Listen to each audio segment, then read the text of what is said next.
Part 73. The Pentium Era, South to North. Author, Mei Shi Niang. Chapter 721. Tan Shahen returned home with the bag of books. Feng Logui was cooking on the gas stove in the corridor. When he saw Tan Shahen coming back, he nodded, back. Tan Shahen said smiled, and walked into the room. Her daughter was walking around alone in the room, chasing her own shadow. When she saw her, she called her mom and ran towards her with her hands open. Tan Shahen quickly put the bag of books on the bed, walked over and picked up her daughter, and tried the crotchless pants underneath with her hands. They were still dry and had not been pulled up. Tan Shahen rubbed and kissed her face and shouted, "Smells sweet, fragrant." The daughter giggled. Feng Logui put the fried dishes on the table. Tan Shahen saw that there was braised pork that she and her daughter liked to eat. Knowing that today was her first day at work, Feng Logui wanted to celebrate. Tan Shahen couldn't help but smile. Feng Logui walked over to the bed, looked at the pile of books, and asked, "Did you buy so many books?" Tan Shahen said yes. Feng Logui moved a chair over. He asked Xiang's husband to help make this chair. The legs of the chair are very high. In front of a circle of fence, there is a rung that can be opened and closed. There was a small table. My daughter climbed up on it without waiting for him to pick her up and sat down. Feng Logui and Tan Shahen both laughed. Tan Shahen lowered the rungs and buckled them so that their daughter would not slide down. Feng Logui walked to the cabinet, took the baby bottle, and made milk for his daughter. When he came back, he held the baby bottle in one hand and a can of coconut juice in the other, and told Tan Shahen that it was time to eat. Feng Logui put the bottle on the small table, and his daughter grabbed it and started sucking.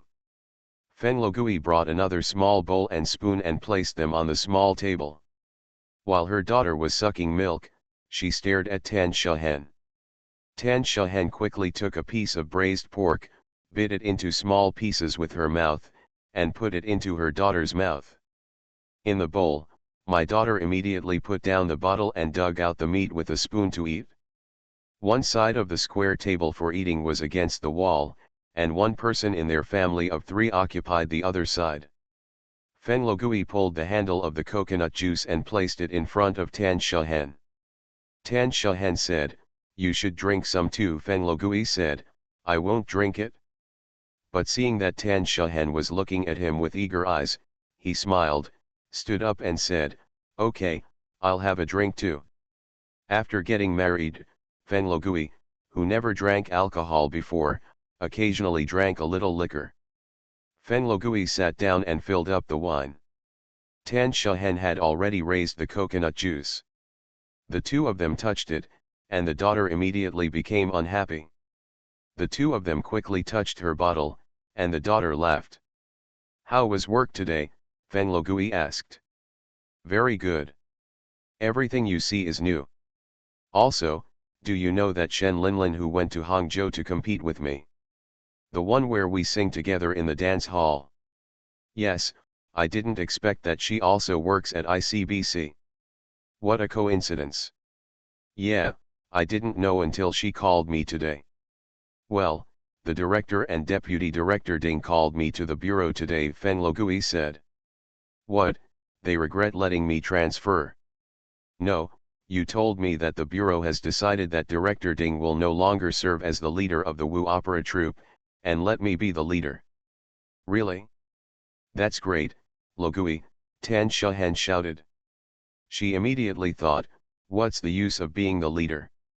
This troupe is not the same as before, but she knew that Feng Logui didn't say it, but this in fact, it is what he has always wanted. Tan Shahen raised the coconut juice and said to Feng Logui, "Come, celebrate." The 3 clinked glasses. What they didn't know was that this was actually what Ding Begu tried to ask from the director. If he was also the leader of the troupe, how could he marry Su Jianmei, a member of the troupe? He urgently needs to have nothing to do with the troupe, so that when they get married, although some people will inevitably gossip, the gossip will definitely focus on the age gap between him and Suji and Mei. Those men who gossip can't say that they are still envious of him. If this gossip is put on a scholar and poet, it will be a good story. Although Ding Begu is not a scholar and poet, and he does not have friends like Sudongpo, he will give him a gift. Poems like 18th Bride and 80-year-old Man, with pale hair and red makeup. Mandarin ducks sleep in pairs at night, and a pear tree presses the begonia. But when a man is gossiped about and envied in this regard, he will not be unhappy, but will feel a little complacent in his heart. Others will not think that this is a principled error. Even the leaders will probably only laugh when they see Ding Begu. Then he asked him, "Old Ding, how are you doing recently?" Ding Begu told the director that the troop is now stable. Feng Logui has been the deputy leader for several years and is fully capable of taking on independent responsibilities. He should be the leader of the troop. Seeing that the director was still hesitating, Ding Begu said that Feng Logui was Lao Tan's son-in-law. After he became the leader, Lao Tan would definitely assist him. With Lao Tan's help, many policies of the provincial department might be improved. Supportive measures will be tilted towards our Yongcheng. The director thought it made sense. For such a small matter as changing the leader of the troop, there was no need to discuss it with other members of the troop. The two of them settled the matter and immediately called Feng Logui over. Tan Shahen pointed to the bag of books on the bed and said to Feng Logui, "Logui, I want to discuss something with you." "You say?" "I now work in a bank. In that bank, the tellers at the counter below have the lowest education level and are high school graduates. As an assistant to the president, I have to supervise them, but I don't know anything myself, let alone high school. We don't even have a primary school diploma, so I thought, I need to take a self-study exam and get a college diploma." When Tan Shahen was talking, Feng Logui kept nodding, and Tan Shahen continued. "Lao Gui, you know that I have a poor foundation and a weak foundation, so I must work harder than others. You must support me. From now on, whether it is my family or my daughter, I will definitely need you to take more care of me." "Okay, I support you. Logically speaking, I am the leader of a group. Like you said, I don't even have a primary school diploma, so it doesn't make sense. But in our family, we can't say that both of us are going to study. Mine is not that urgent. Wait for you to pass the test first, and when you pass the test, I will also take the test," Feng Logui said. "Really expensive? I didn't know that you would still have such thoughts. Do you think that I, Feng Logui, don't have the heart to work hard and make progress?" "No, no." Tan Shahen looked at Feng Logui and smiled, her laughter a little charming. That night, Feng Logui discovered that this Tan Shahen didn't look like Tan Shahen at all. Instead, she seemed to be Suji and Mei. Tan Shahen also felt for the first time that Feng Logui could also get back her relationship with Lu Ligan. It feels like a long time ago. Tan Shahen had to go to work, practice her voice, study, and go to the dance hall to sing. Tan Shahen became very busy. Tan Shahen now goes to the song and dance hall to sing, and Feng Logui is not so disgusted. After all, the subsidy he gets back every day is real. If their family wants to improve their life and their daughter needs to buy milk powder, this money is indispensable. What's more, Tan Shahen now, every night, almost as soon as the dance hall ended, I rushed home, and I no longer smelled of alcohol. Tan Shahen went to discuss with Teacher Shi, and Teacher Shi came up with an idea. Anyway, every night in the song and dance hall, Tan Shahen played in the second half, and Shen Linlin took the lead in the first half.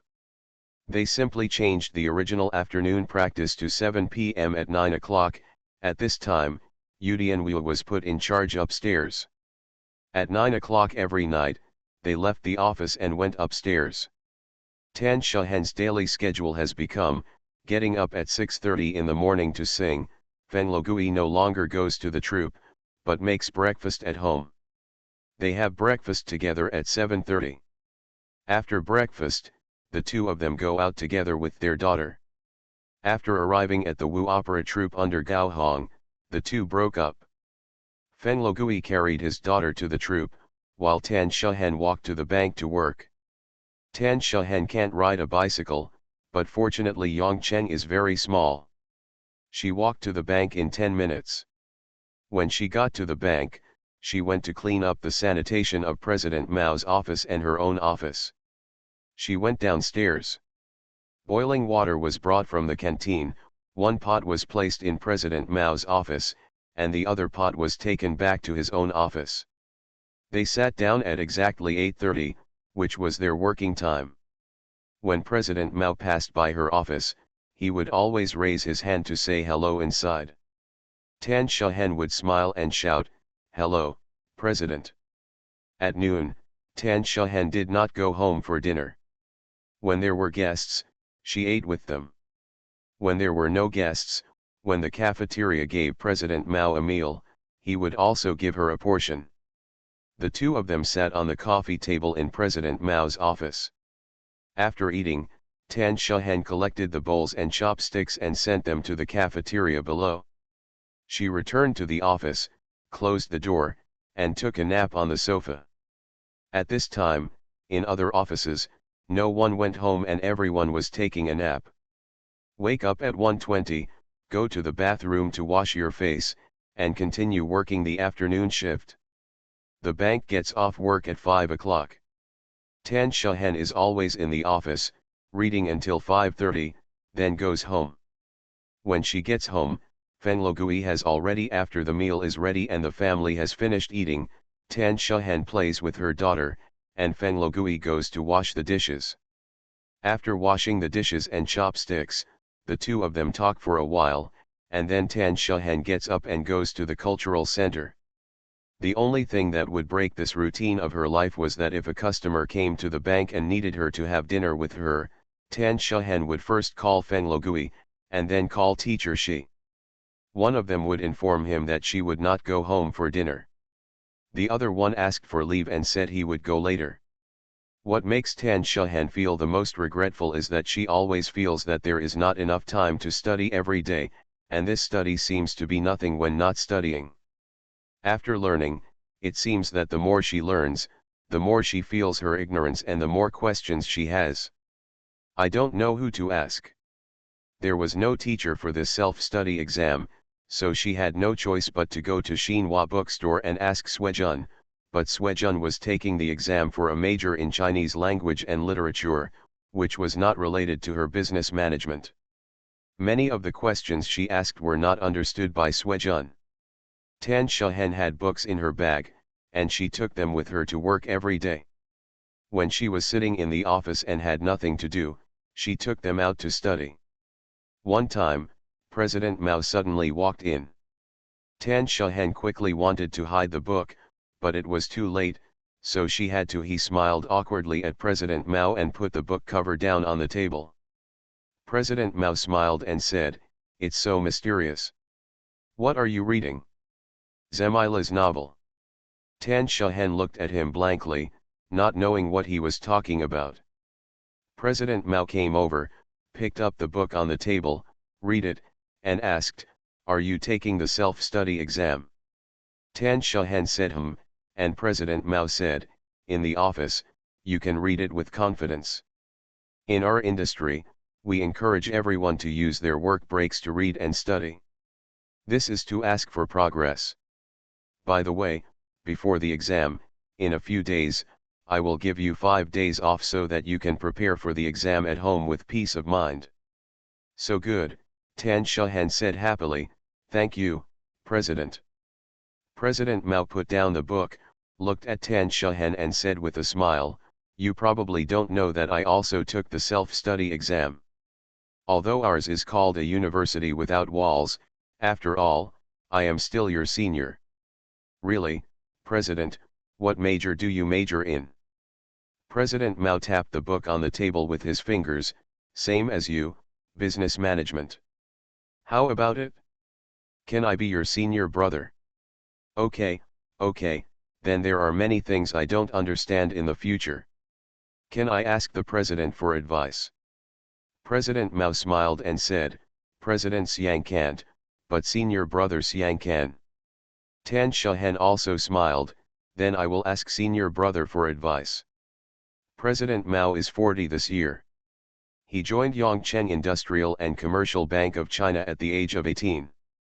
He worked as a teller at the counter and then became a loan officer and credit section chief. After passing the self-study exam and getting a college diploma, he met the requirements of moving from the central to the local level. Encouraging cadres to be revolutionary, young, knowledgeable, and professional, he was promoted to the president of Yongcheng County Industrial and Commercial Bank at the age of 37. Many people say that there is another reason why President Mao was promoted. That is because his wife, the daughter of the executive deputy magistrate of Yongcheng County, also works for ICBC. The two used to be colleagues in the credit department, but now they are no longer together. After moving into a building, she went to the Cultural Plaza branch of ICBC and became the director. The Pentium Era, South to North. Author, Mei Xiniang. Chapter 722. After actually working for a period of time, Tan Shahen felt that her commute to and from work was reversed. When she was off work, she was very busy, switching almost non-stop, and rarely had time to study. However, when she was at work, she spent most of her time studying. As President Mao and Tan Shahen stated at the beginning, there are not many people arriving in the bank every day, especially the higher-level provincial and municipal banks and brother county banks. When these people come, they almost always come together. It is a statutory holiday. They will organize people from their units to travel to Yongcheng. Sometimes several groups come when they come. Tan Shahen needs to rent a bus from the travel company. Usually, there are not many people who come here. Not much. Even when leaders from provincial and municipal banks come to inspect, they usually come in the morning and go back in the afternoon. They rarely stay overnight in Yongcheng. Those who actually have more contacts are those from Yongcheng. Yongcheng is not a big place, but the various relationships are very complicated.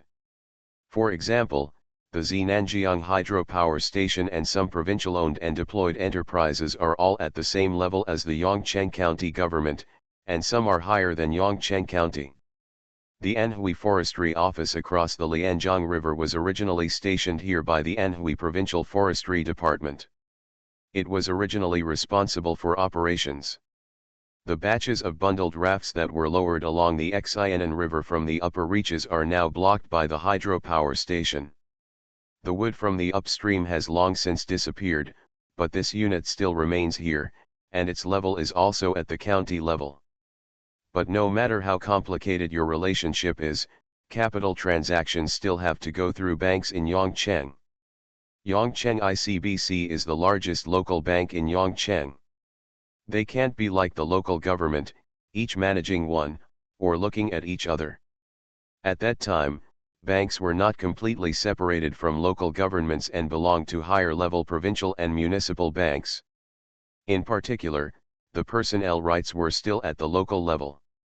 This caused their banks to have business dealings and intertwined interests with various local departments and various affiliated units. We must pay homage to all mountains and pairs.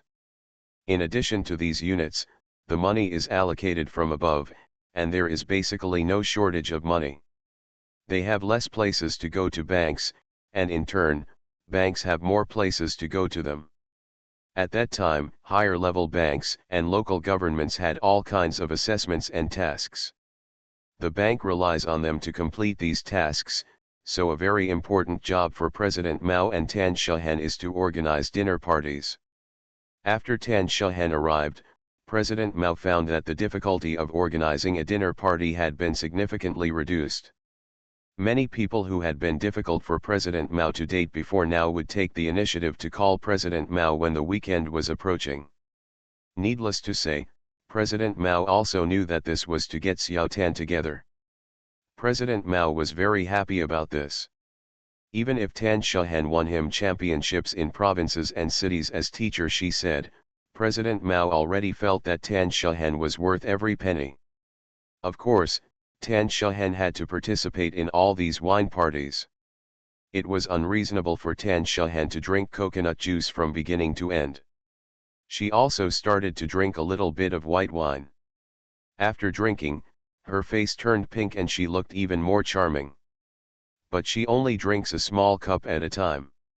If someone wants to drink more, President Mao will come out to help her and tell the person who persuades him to drink.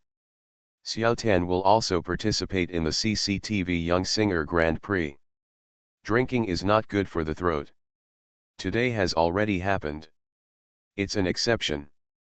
Of course, the other party immediately understood such an important matter and let her go, but every time there was a drinking party, Tan Shahan could not escape from standing up, retreating to a corner of the box, and singing a few songs for everyone. These drunken men squinted their eyes, looked at Tan Shahan, and shook their heads. Some even slapped their thighs with their hands to beat the rhythm. The sound was really nice, and this person was really good looking.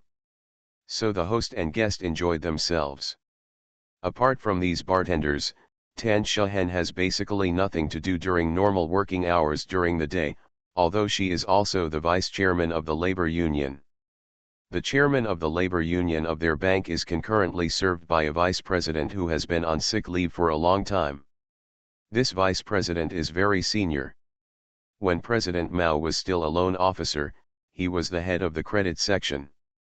President Mao was the head of the credit section. At that time, he was the vice president. When the old president retired, everyone thought that the vice president would naturally take over as president. Unexpectedly, he was not the one to take over.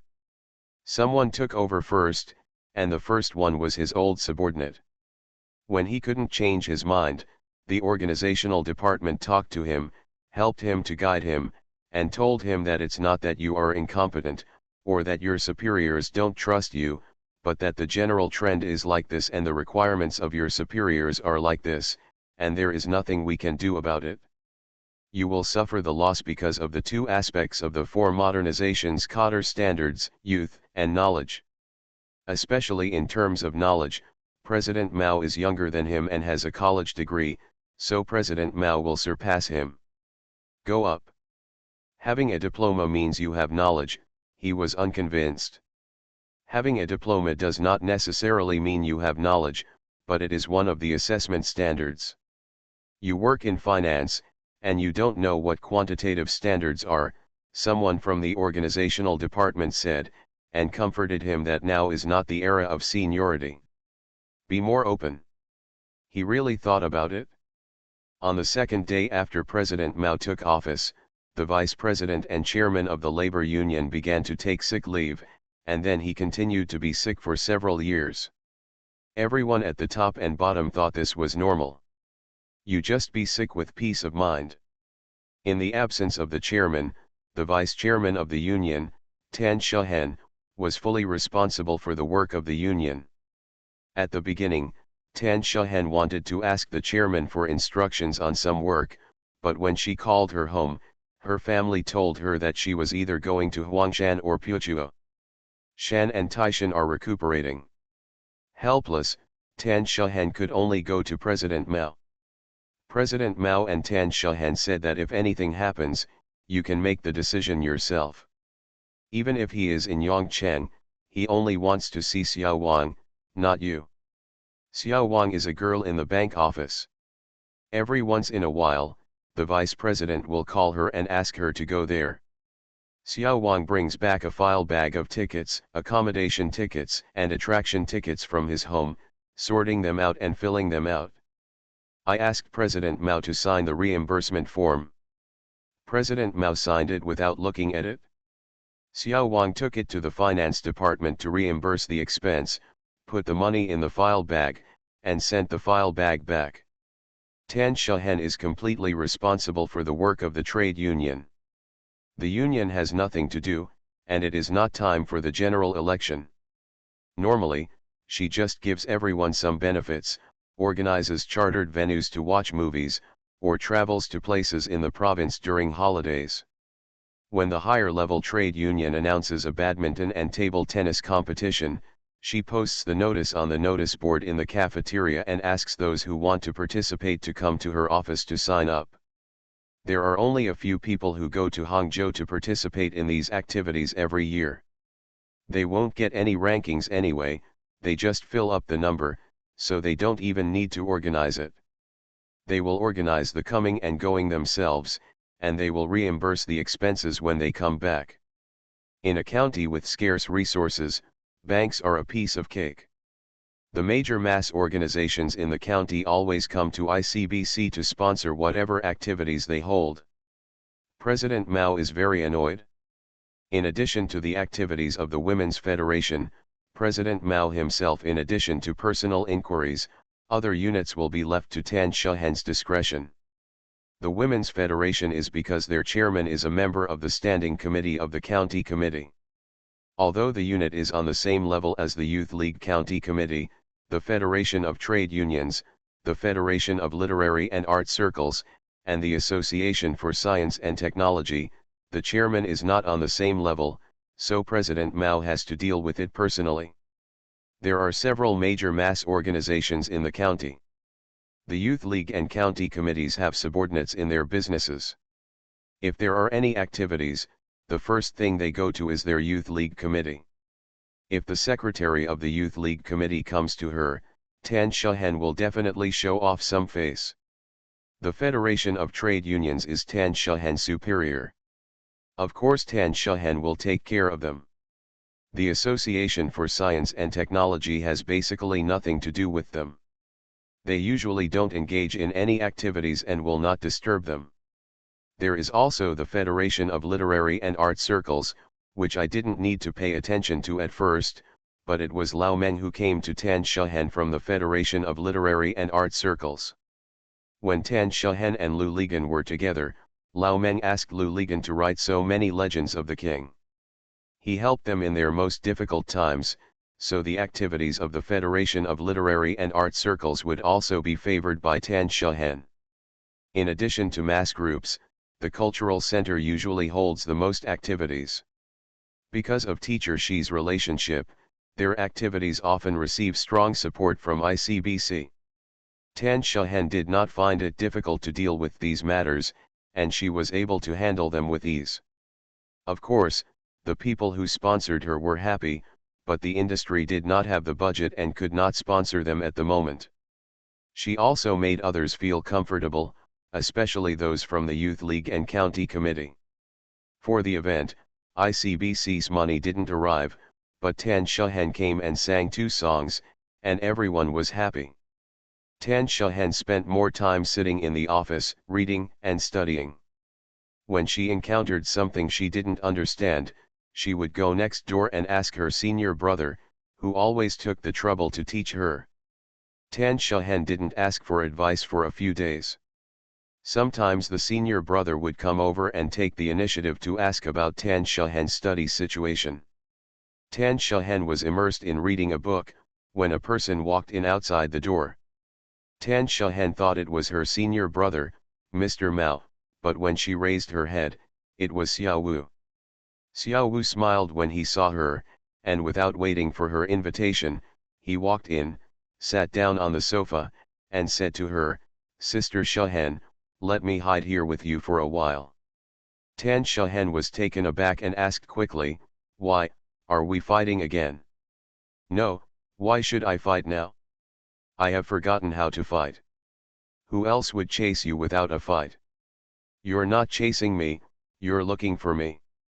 "I'm hiding from them," Xiao Wu said. Tan Shahen was confused. Xiao Wu didn't want to explain too much. Even after explaining, Tan Shahen wouldn't understand. Xiao Wu said to her, "You don't worry about it, Sister Shahen, just let me hide here for half an hour." "Okay, you can stay as long as you want. Do you want some water?" Xiao Wu shook his head. "Xiao Wu came here for the first time today." Tan Shahen remembered it and asked, "Xiao Wu, how did you know that my office is here, Why did you ask below? Xiao Wu still shook his head and said, aren't you the assistant to the president? This assistant to the president must be next to the president. I am very familiar with this place. Tan Shahen was surprised, you are very familiar with this place. What's going on? Before Xiao Wu had time to answer, President Mao walked in from the door. When he saw Xiao Wu, he shouted, I was next door. When I heard the sound, I knew it was you. Xiao Wu stood up and called Mr. Mao with a smile. President Mao looked at Xiao Wu, then at Tan Shahen, and asked curiously, how do you two know each other? As soon as he finished speaking, he laughed to himself, hey, why did I forget that you guys are from the same theater troupe? Tan Shahen smiled and nodded, he is my brother. Tan Shahen was surprised. She asked President Mao, how do you know each other? We have known each other for many years, said President Mao. He and my wife are from the same village. Tan Shahen understood. It turned out that the executive deputy county magistrate of Yongcheng County was from Xiao's village. No wonder Xiao said that he was familiar with this place. It seemed that he had been to President Mao more than once before. Thank you for the tip. Thank you Suyuinian and Beiji for your monthly votes. Thanks for all the reading and votes. I wish you all the best. You are listening to Novels at Bless Up channel. Wish you happiness and luck. Please subscribe to receive new novels. How do you feel about this novel? Please like and leave a comment. The Pentium Era, South to North. Author, Mei Xiniang. Chapter 723. Zhang Mushan, together with Wen Wen and Qian Qian, quickly completed all the construction procedures for the Jingxiu Home and Xiaosha Yiming Food Factory projects. During this period, Lu Ligan only came forward twice to ask for help. I was a guest twice and got some cigarettes and alcohol as a gift. After all the preliminary procedures were completed, Lu Ligan placed his second advertisement in Hangcheng Daily. Although this time it was also a full page, it did not need the sensational effect of the front page. The reputation of splendid home in Hangzhou was its loud enough. And this time, what he wants to sell is not a residence, but all the shops on the first floor. The shops on Tianmushan Road start at 2,811 square meters, and the shops on Majing Road start at 1,911 square meters. In the advertisement, Lu Ligan did not forget to add the word qi proposed by Qianfang in Haikan. One word can make progress or retreat.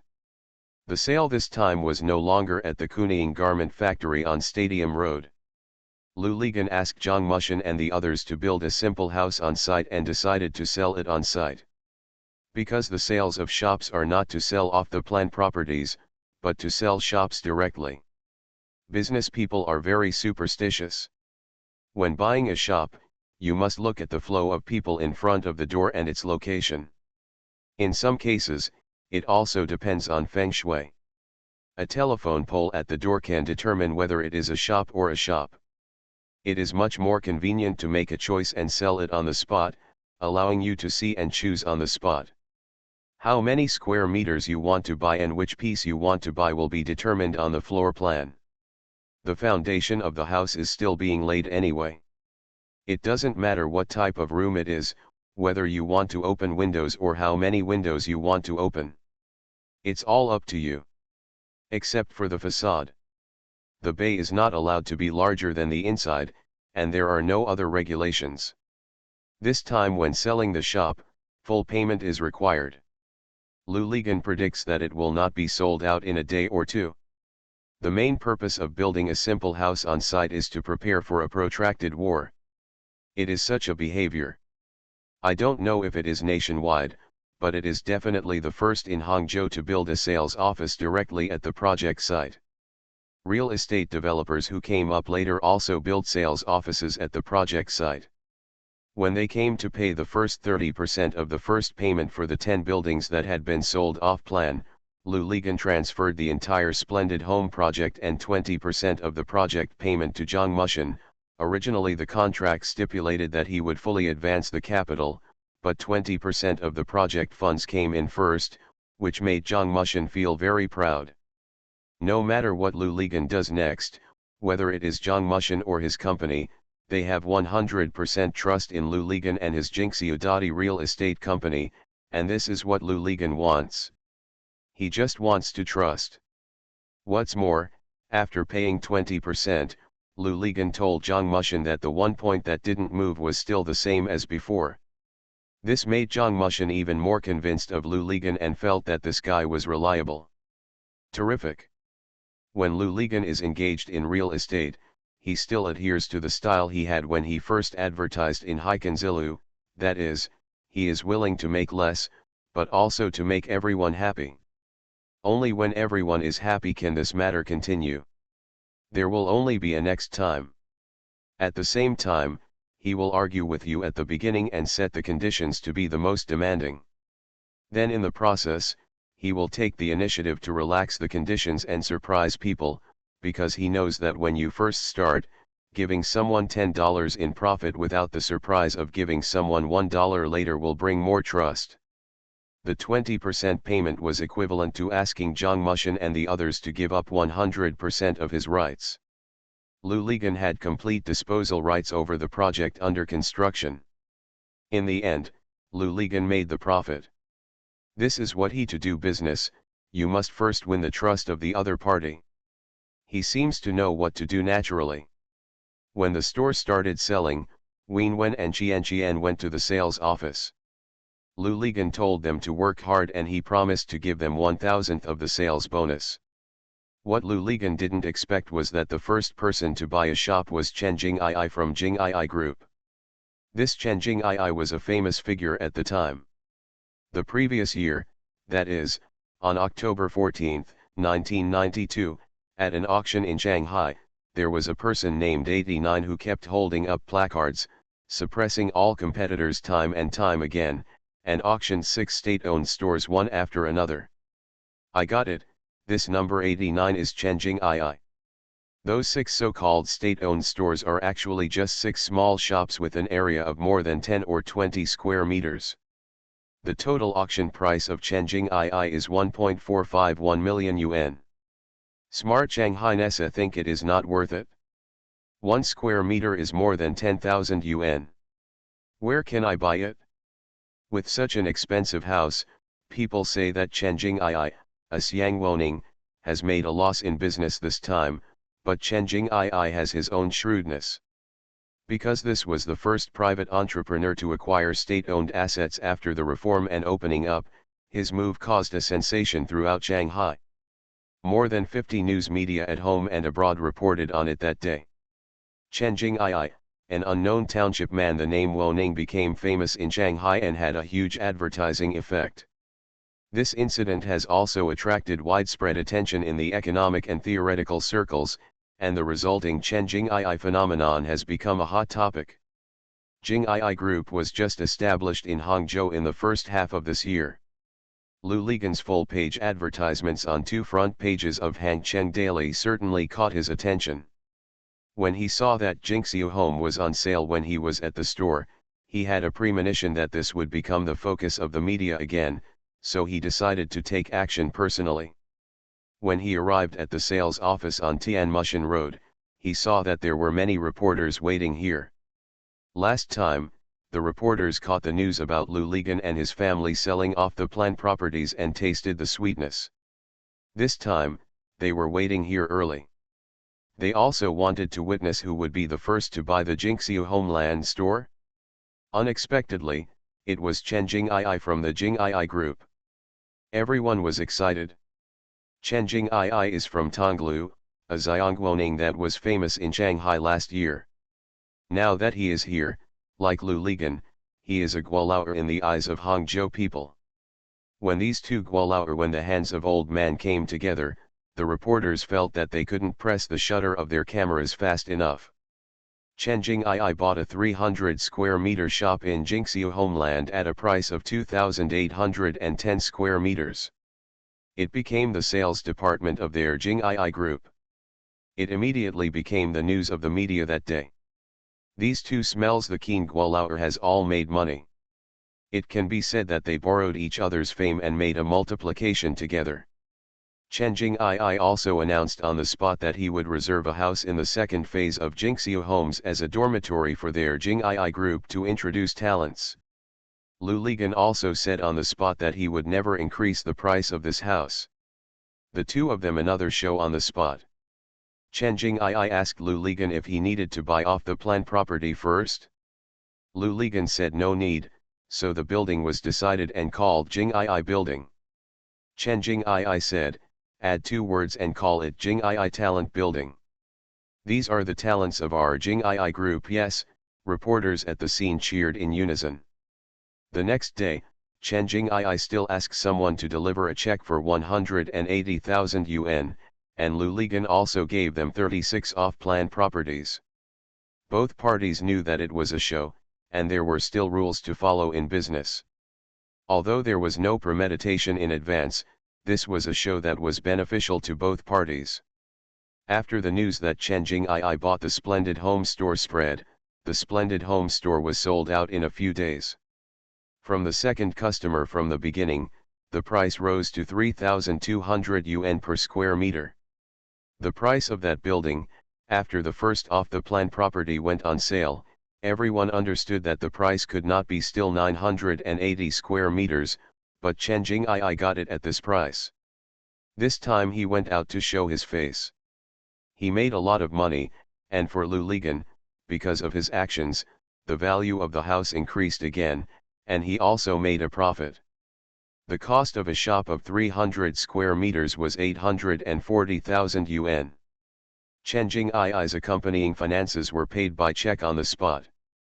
Lu Ligan also gave the 840 yuan bonus to Wenwen and Wenwen as promised. Qian, both of them were very happy. You know, this was 4 months' salary at that time. How could the two of them think about going to school? They were selling shops every day during the day. At night, Lu Ligan took them to eat supper and sent them back to their rooms.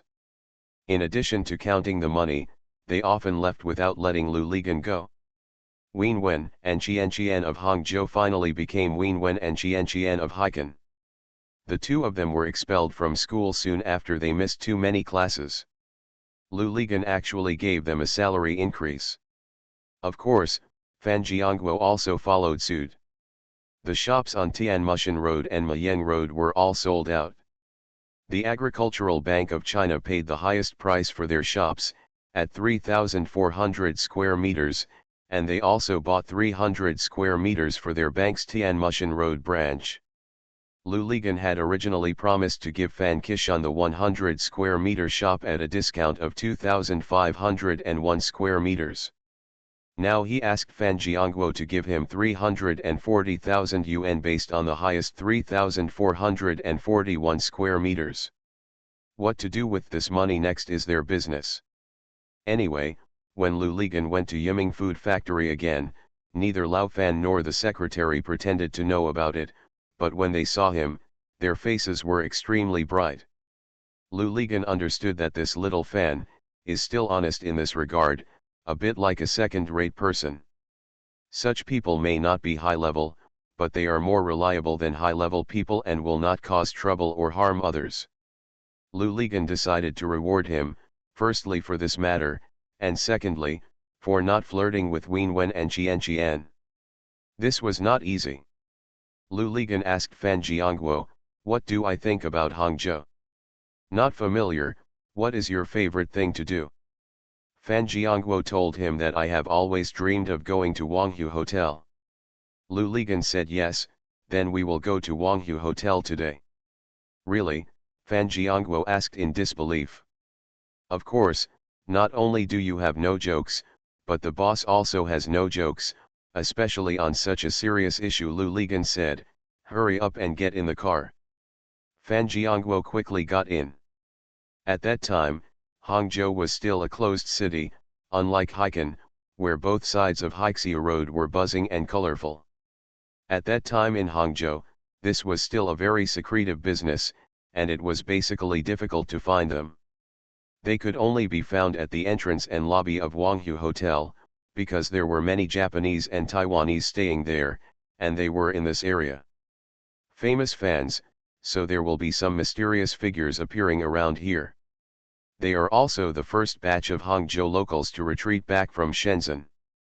When Fan Jiangguo has nothing to do, he likes to play around here, but he only wants to look around and satisfy his greed. His tight pocket does not allow him to take any further action. "Mr. Liu, are we really going to Wanghu Hotel?" After getting in the car, Fan Jiangguo still asked uneasily. "It costs 600. Lu Ligan nodded and said yes, we still need to open 2 more rooms. It's so off-putting. So refreshing." Fan Jiangguo clenched his fists and shouted.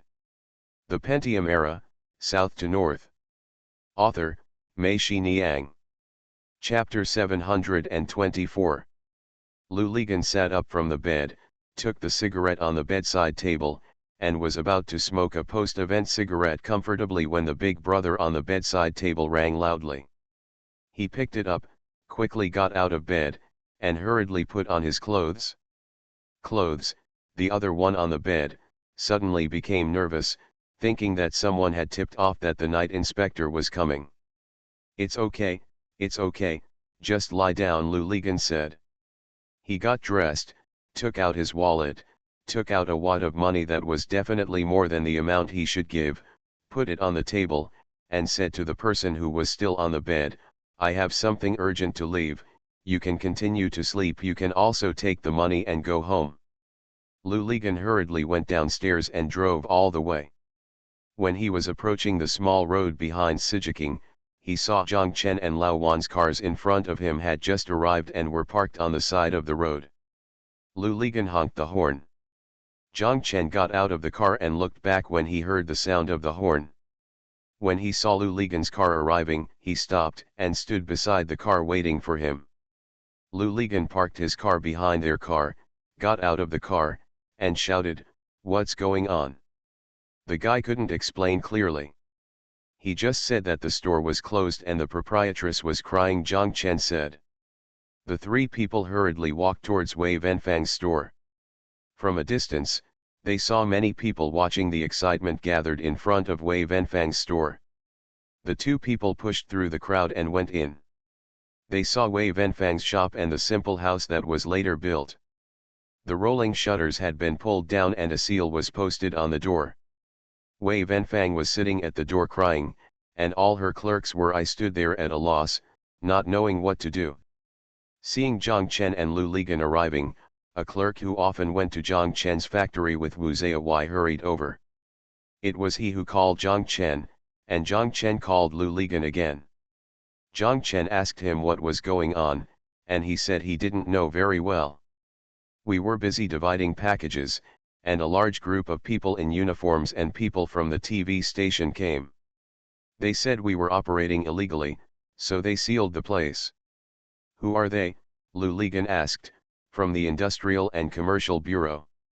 The guy shook his head, and Wei Wenfang said timidly, "The Post and Telecommunications Bureau said that what we are sending is a package, and the package belongs to the mail. According to national regulations, mail is the exclusive domain of the Post and Telecommunications Bureau. We are operating illegally.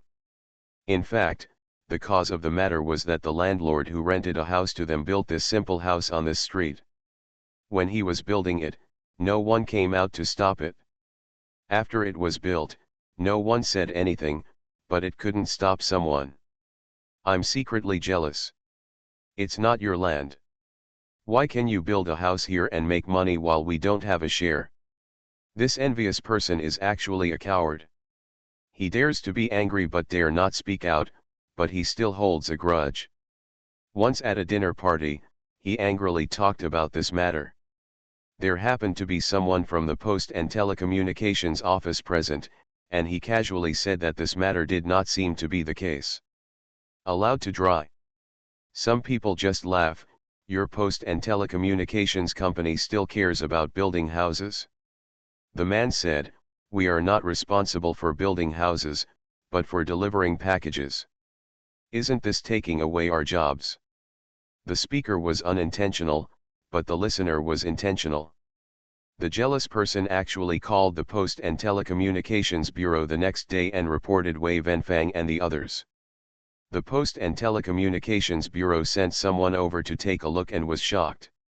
I didn't expect their daily shipment volume to be so large. Which is not bad. They took a look at the postal law, which came into effect on January 1, 1987. There were no prohibitive provisions in it, but their entire system had been accustomed to it since the founding of the People's Republic of China. This package, of course, was mail. Sending mail is the business of the Post and Telecommunications Bureau. I have never heard that the state allows any other unit to engage in postal business, let alone self-employed individuals. This is not bad. Isn't this robbing one's own job? If everyone in society does this, there will be no way for us to survive.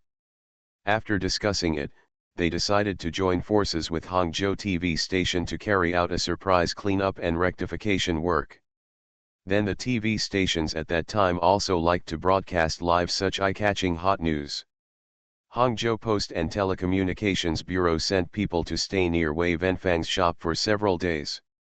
There were many idle people on this street.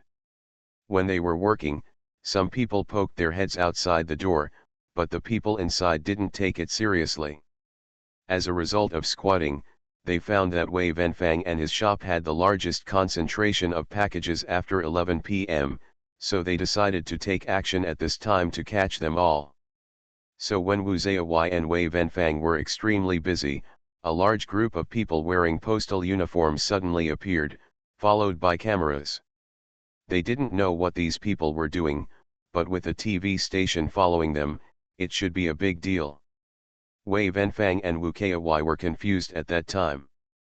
The postal law enforcement officer asked them to get their business license. Wei Wenfang took out the business license.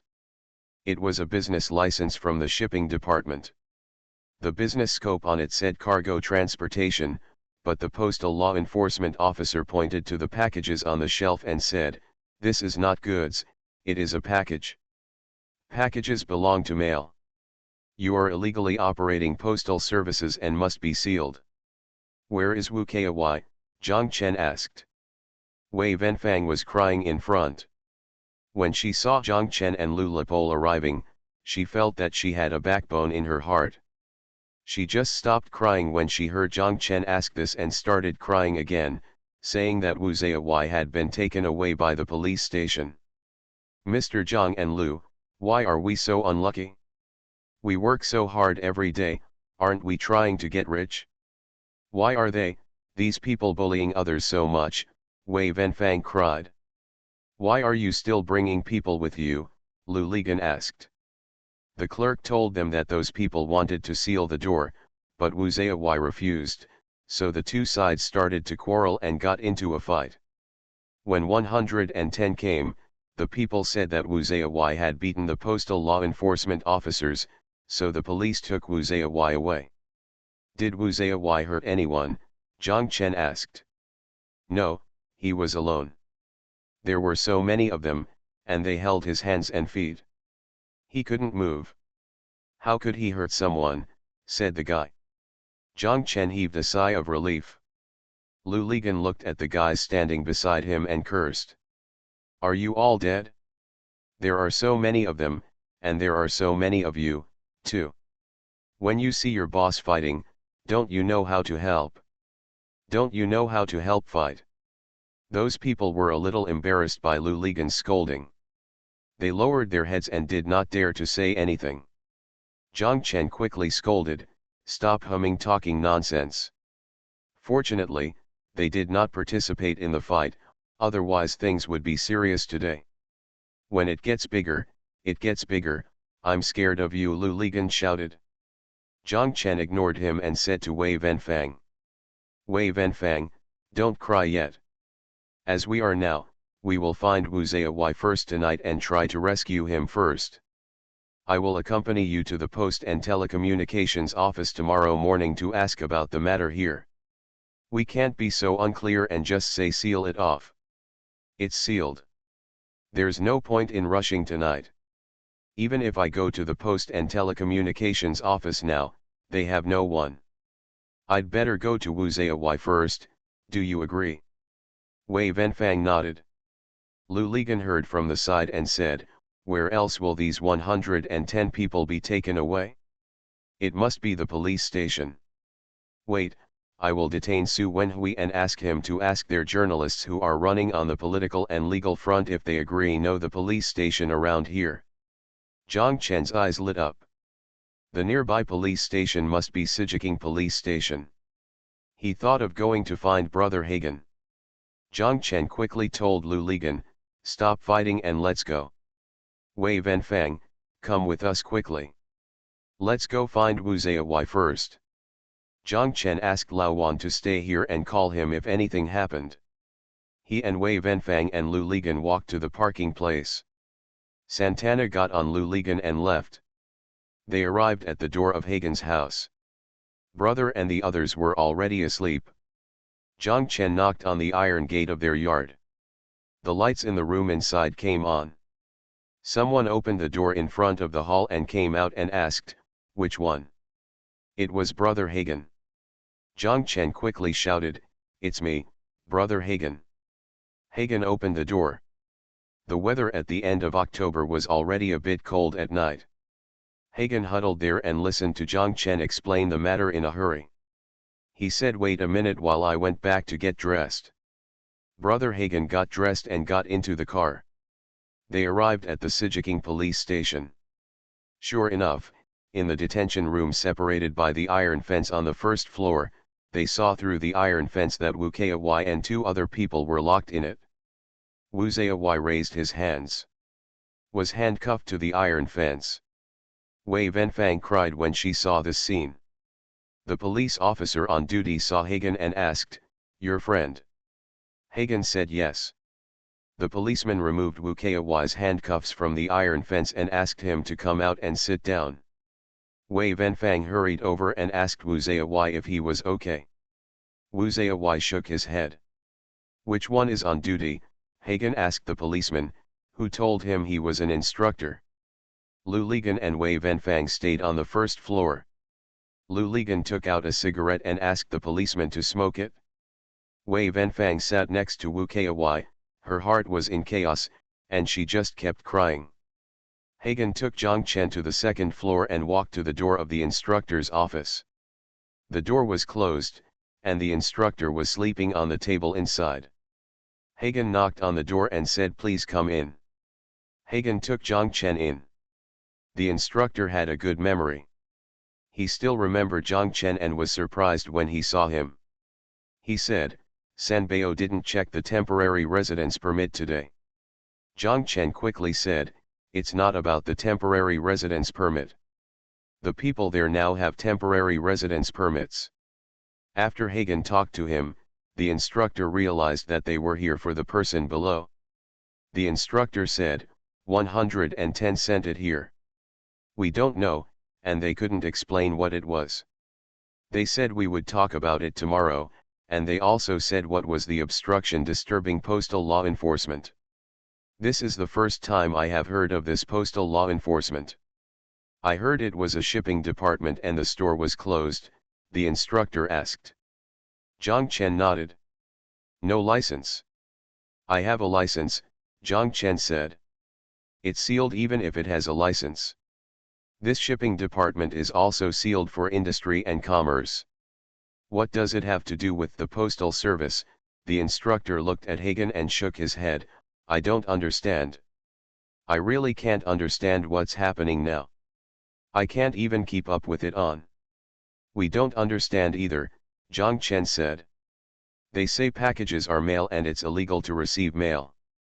There are so many consignment departments of Sijiking, delivering goods one by one every day.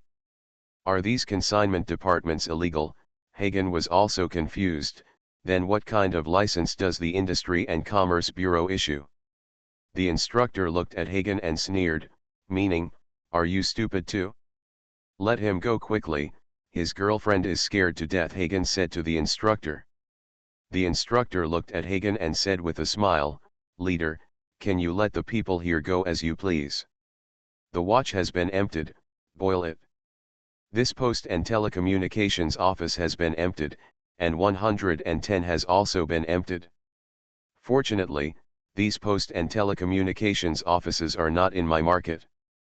If they come to my market and mess around, I will pick them up one by one, throw it into the West Lake. Hagen cursed. The instructor teased him, then I'll let them go tomorrow. Boil it, let them boil it, Hagen said. The instructor stood up, walked to the door and shouted. The policeman on the first floor ran up to him. The instructor told him to let him go if 110 sent him. Let him go now, the policeman asked. Then what else do you want? They haven't beaten anyone, they have a license, and they are doing business there properly. You go to seal off their shop, and they can't even curse you, the instructor said angrily, do it 7 times and 3 times. Let us wipe the butt of their post office. The guarantors are here and they can't escape. If anything happens, let them go. Then do I need to go through any procedures? The instructor thought for a while and said to Zhang Chen, in this way, you can leave a phone number with him. If anything happens tomorrow, he will call you and ask him to take a note. If nothing happens, forget it. Zhang Chen quickly said yes, thank you instructor. The Pentium Era, South to North. Author, Mei Xiniang. Chapter 725. Zhang Chen and the others picked up Wu Zaiyi and drove Brother Hagen home first. When they arrived at the door of Brother Hagen's house, everyone got out of the car. Zhang Chen and Brother Hagen said, thank you. It's midnight and you're still here, you screamed. Hagen smiled and said, it's okay, just find the person and release him. Wei Wenfang walked up to Hagen, bent down, and bowed deeply to Hagen. Hagen was startled by this sudden move. Wei Wenfang said, thank you, Brother Hagen. If it hadn't been for your help, we would have really failed tonight. Don't know what to do. Wei Wenfang said and started crying again. Wu Zaiyi said nothing and bowed to Brother Hagen. Brother Hai patted Wu Kai's arm and said to him and Wei Wenfang, it's a little thing, don't be so polite. You are Xiao Zhang's friends, that is, my friends. By the way, you are in Sijiking. If you encounter anything in the future, just come to me directly, at home or in the office. I was born and raised here, so I'm always a little more familiar with you than you. Wei Wenfang and Wu Zaiyi nodded desperately. Zhang Chen also said, yes, if you have something to do, just ask Brother Hagen, just treat him as your eldest brother. When Xiao Zhao and I first arrived in Hangzhou, we also relied on Brother Hagen and Sister Gihua for help. Wei Wenfang said, I remember, Mr. Zhang. They drove to the entrance of Wei Wenfang's store, and the people watching the excitement dispersed. Only Lao Wan and the waiters were still in front of the store. Seeing that Wu Zaiyi came back safely, everyone breathed a sigh of relief. Wei Wenfang told them, you have worked hard too. Okay, let's go back first. Lady boss, will we come again tomorrow? Someone asked. Wei Wenfang thought for a while and said, you guys should come over tomorrow at noon and take a look. By the way, you should ride away first. It's not safe here at night. The guys dispersed on their disabled bikes. Zhang Chen remembered and asked, Xiao Wu, where is your sister? Why didn't you see her? Wu Zaiyi said that there was something going on at home and she happened to go back in the afternoon. The rolling shutter door was closed, but the lights inside were still on. The postal staff had taken away the key. Even if they didn't take it away, there was a seal on the door, so they didn't dare to move.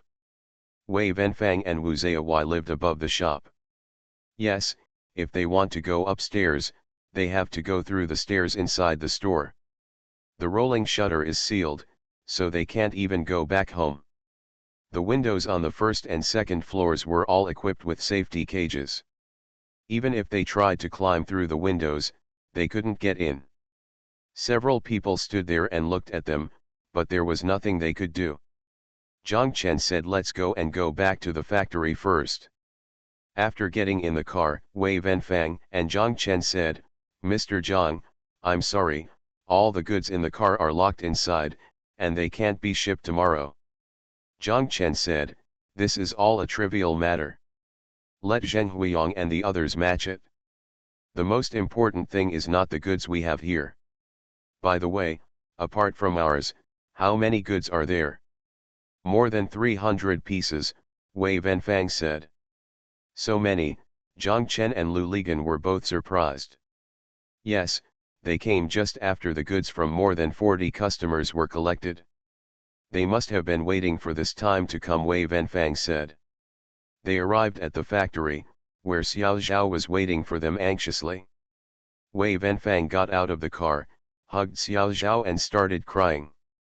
Xiao Zhao quickly hugged her and comforted her. Zhang Chen and Xiao Zhao said that they couldn't go back to their rooms. Let's see how the factory arranges for them to stay there first. Xiao Zhao said, Wei Wenfang can go to Ziajuan's room, Xiaoli's bed is empty, Wu Zia.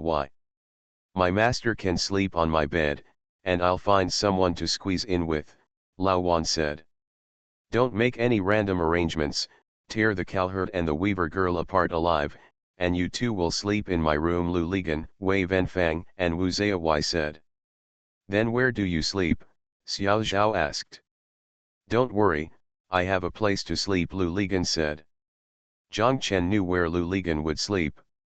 He told Xiao Zhao and the others that that would be it, they would stay in the Pole's room.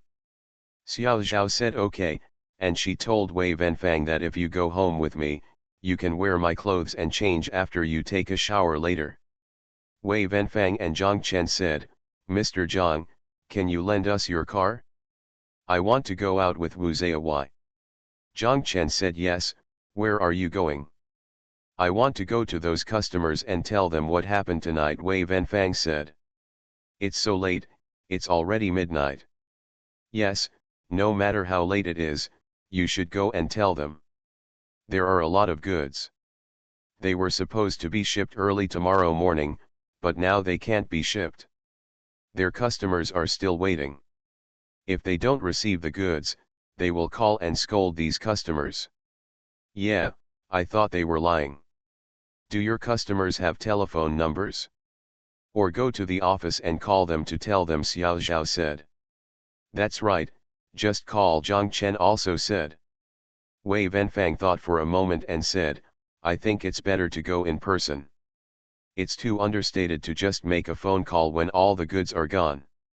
I went to find them.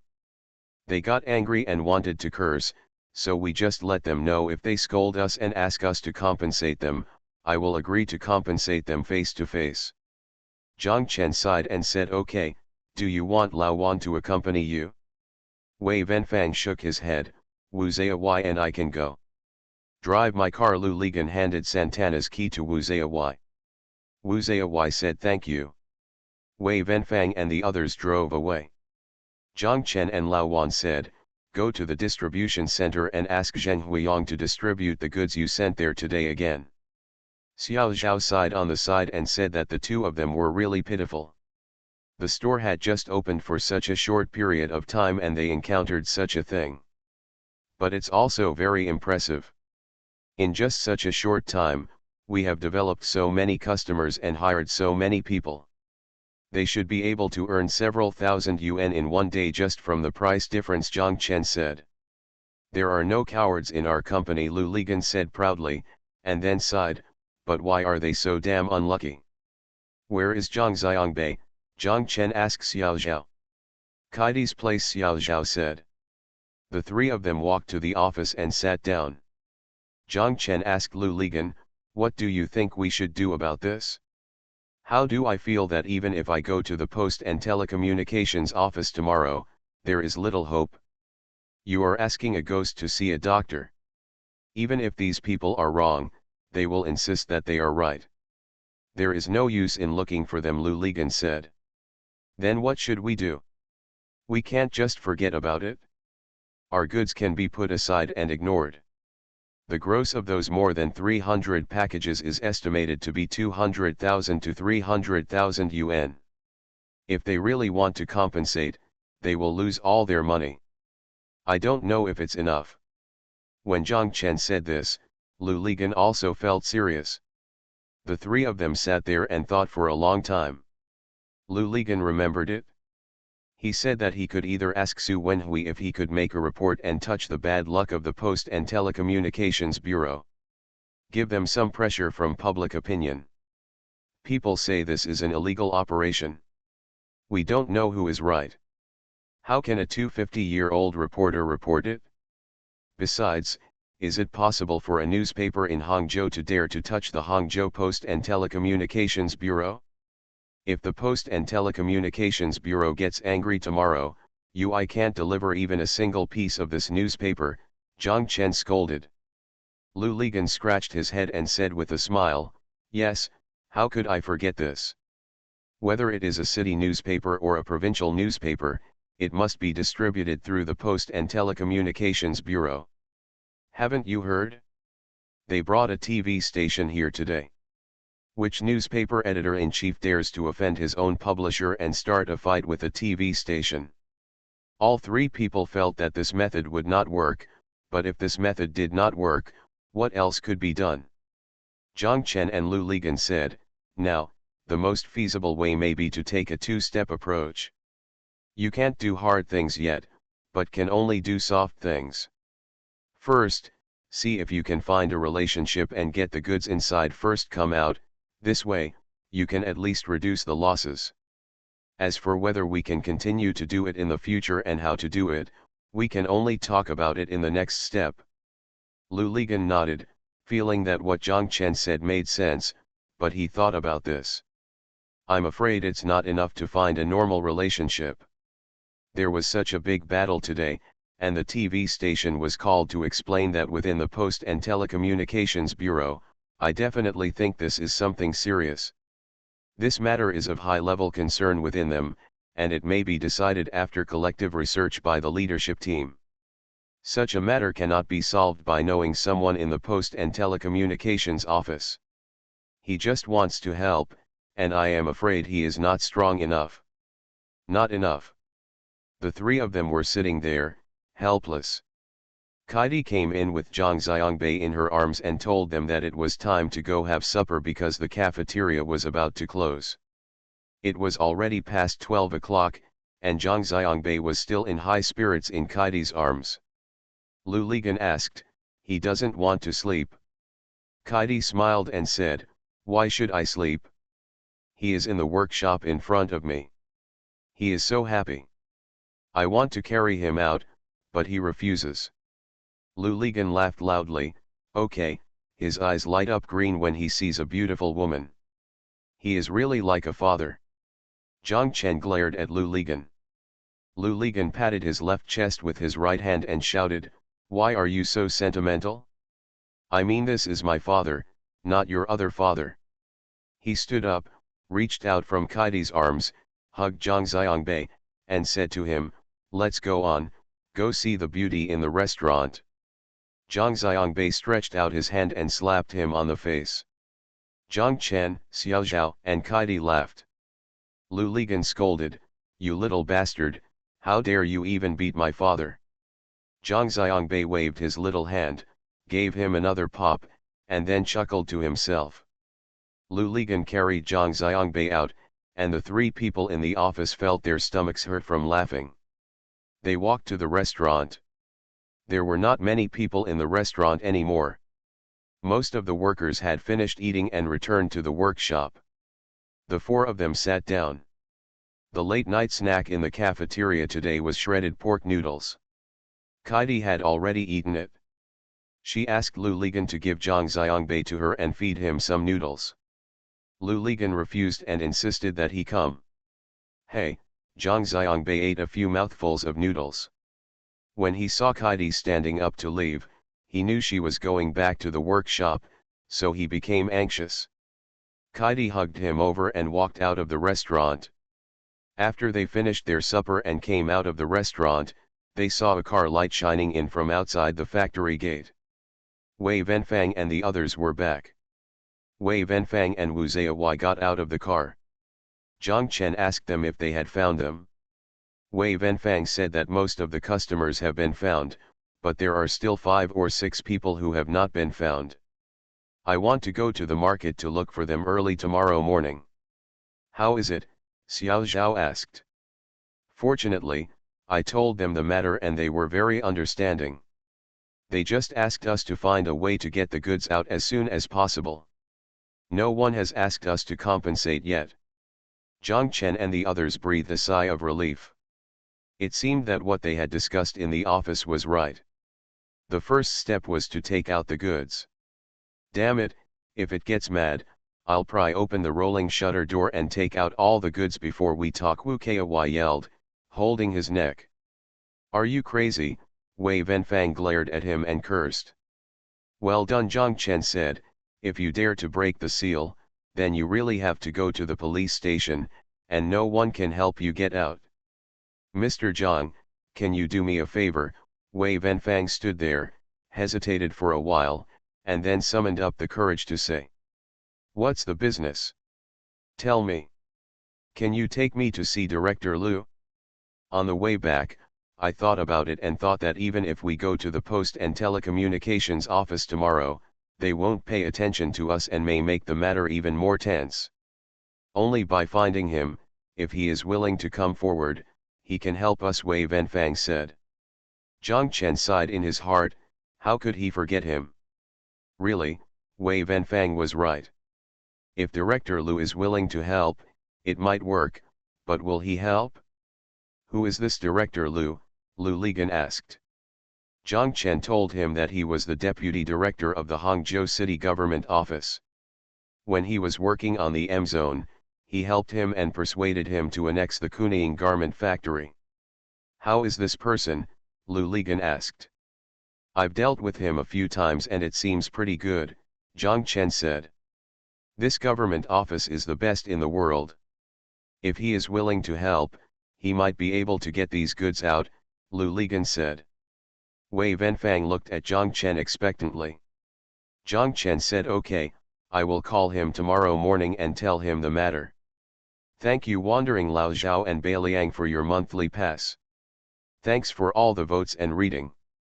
I wish you all good health. Okay, the last chapter has been deleted and is being revised. You are listening to novels at Bless Up channel. Wish you happiness and luck. Please subscribe to receive new novels. How do you feel about this novel? Please like and leave a comment. The Pentium Era, South to North. Author, Mei Xiniang. Chapter 726. Zhang Chen arrived at the factory at 8 o'clock. Wei Venfang and Wu Ziyawai were no longer there. Zhao Zhigang told him that they had left early in the morning. Wei Venfang said that there were still a few customers to go to. Wu Ziyawai took 2 disabled people on bicycles.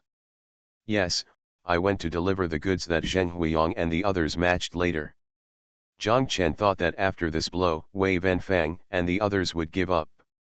It seemed that they wanted to continue, and all this must have been Wei Venfang's idea. Zhang Chen couldn't help but be impressed by her.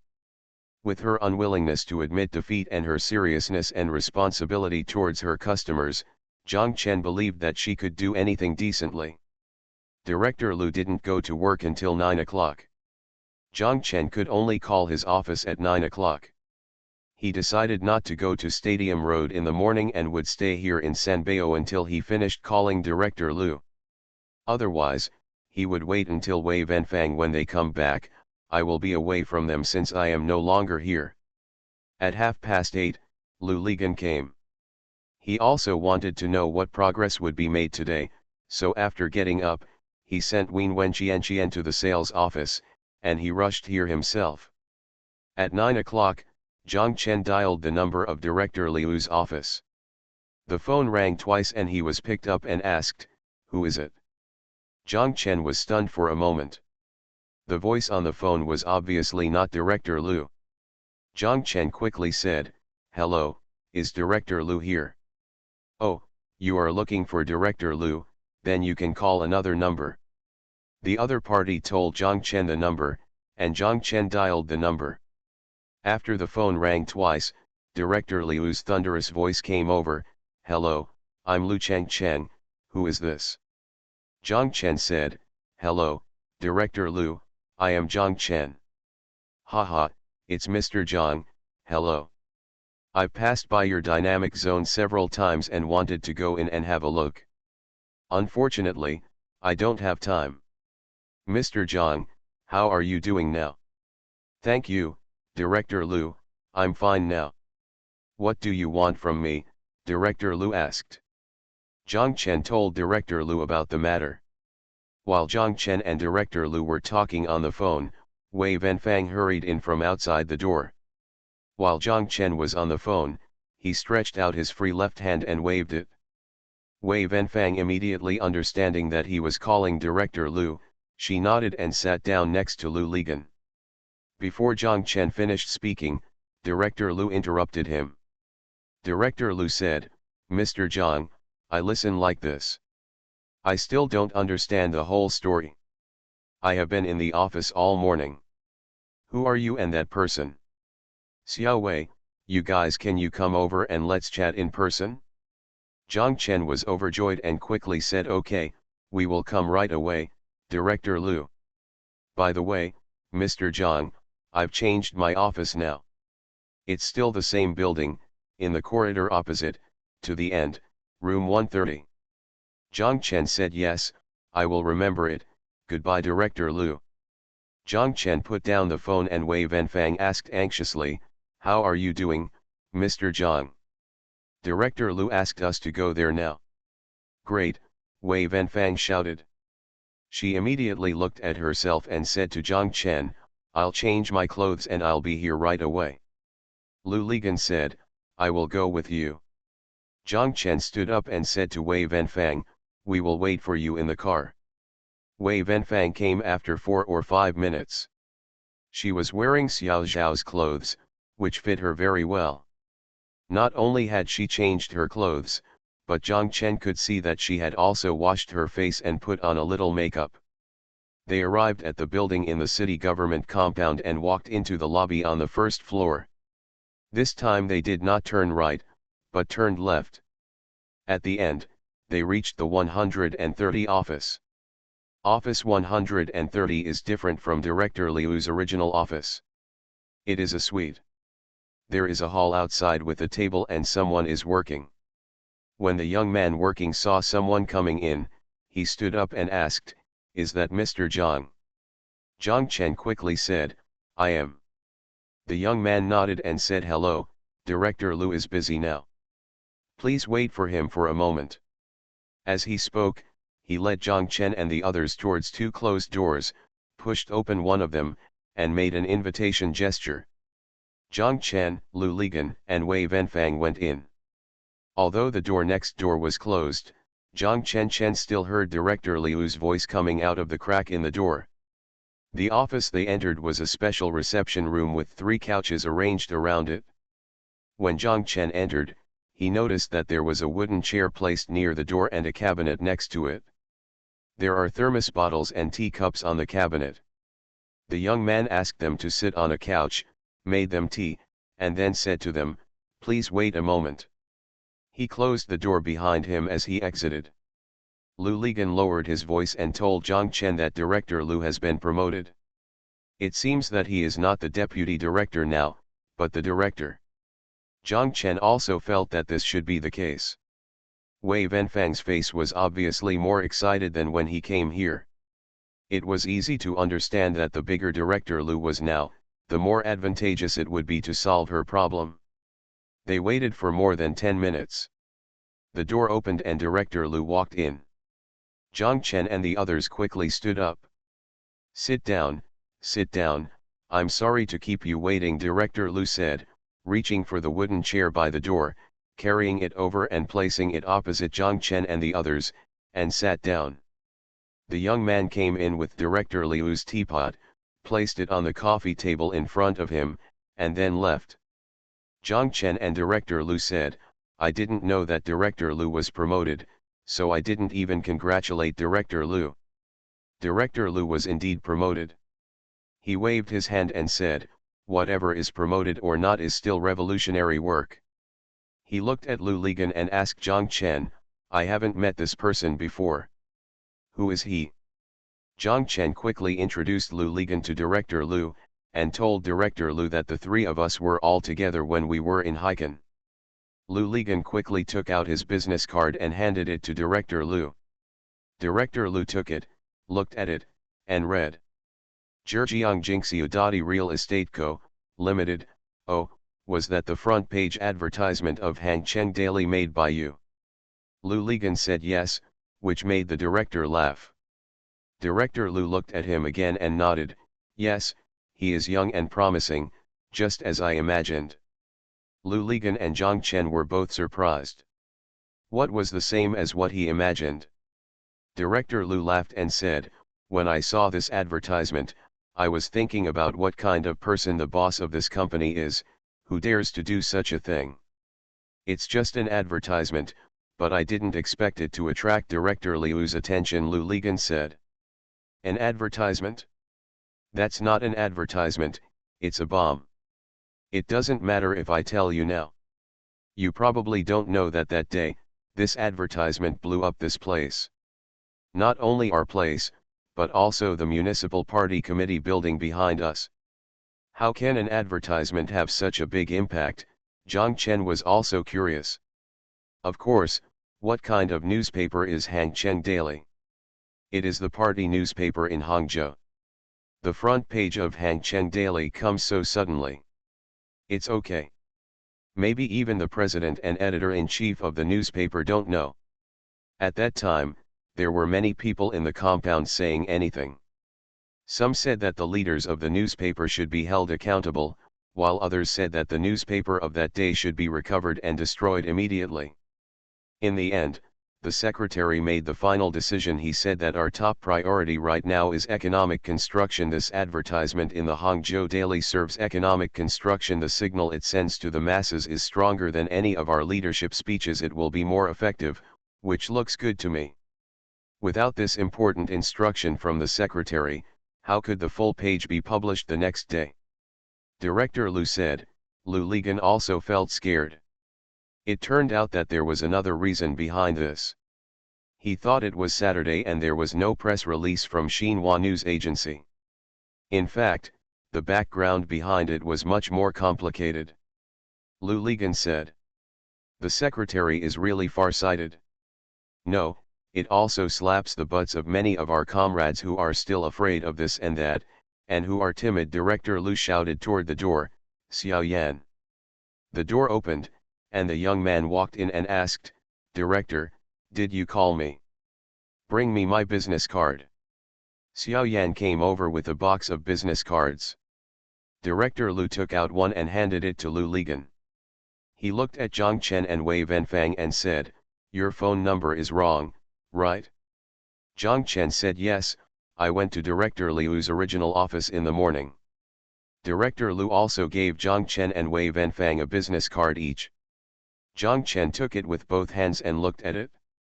The titles on the business card were, Deputy Secretary General of Hangzhou City Government and Director of the General Office of the Municipal Government.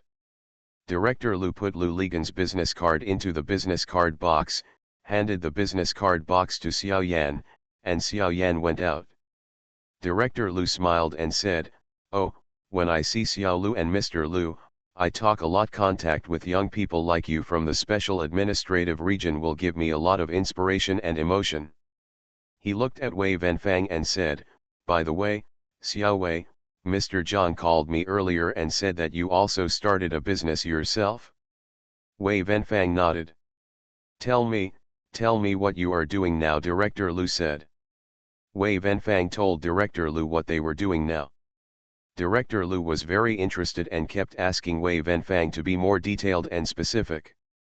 Wei Wenfang explained their entire operation process in detail. After listening, Director Lu nodded and said with emotion, "This cargo consignment, in our impression, is just carrying big bags. It is done by rough men like Lu Zishan. We didn't expect a woman like Xiao Wei to do it. Children can also do this, and they do it so carefully. If my understanding is correct, Xiao Wei, have you gathered together some very small logistics that others didn't pay attention to? What you provide is a professional service, and, for example, if I am now, there is a document or package that needs to be sent to Shanghai. According to the current normal process, it will take 3 days to arrive. If I leave it to you, it will arrive on the same day, right? Wei Wenfang nodded and said yes. Director Lu thought for a while and said, why do I feel that there is a huge market demand here? If this develops, will it become an industry? Wei Wenfang said yes, I thought so too. Moreover, through my time running the market and interacting with customers, I found that customers have indeed great demand for this area, so our business has developed rapidly. Then tell me, what happened last night? Director Lu asked. Although he tried his best to control his emotions, Wei Wenfang's eyes were still red, and Director Lu turned his head. Wei Wenfang finished talking about what happened last night and said to Director Lu, we are really operating legally, so before the license was obtained, we had customers, but we didn't dare to take on a single business. I really hope that through it's our own hard work and efforts to get this done.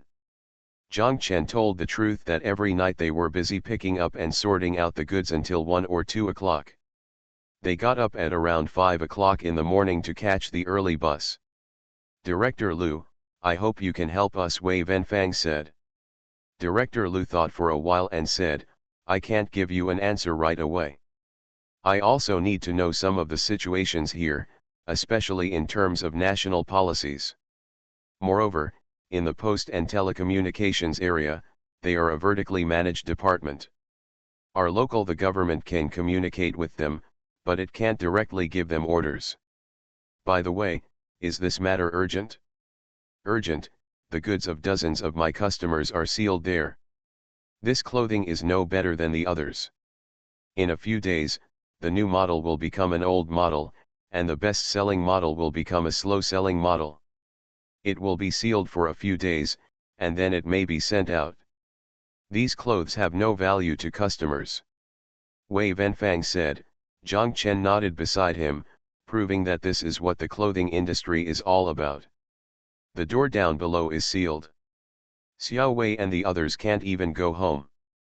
They can't take out anything, not even their ID cards and money. Last night, if Mr. Zhang hadn't helped arrange it, they would have been living on the streets. Even Xiao Wei, the clothes on my body are all borrowed. Lu Ligan said from the side. Wei Wenfang blushed and glanced at him. Director Lu said, well, at 3 o'clock in the afternoon, you guys come over again, and I'll call the comrades from the Post and Telecommunications Bureau over. Let's communicate face to face. At least, we can solve the most important thing at hand first, okay? Thank you to Laughing and Running Y and Beiji for your monthly passes. Thanks for all the votes and reading. Have a good evening everyone. The Pentium Era, South to North. Author, Mei Xiniang. Chapter 727. Zhang Chen, Lu Ligan, and Wei Wenfang left Director Liu's office. They were all very happy. Wei Wenfang's face, which had been worried since last night, became much more lively and talked more.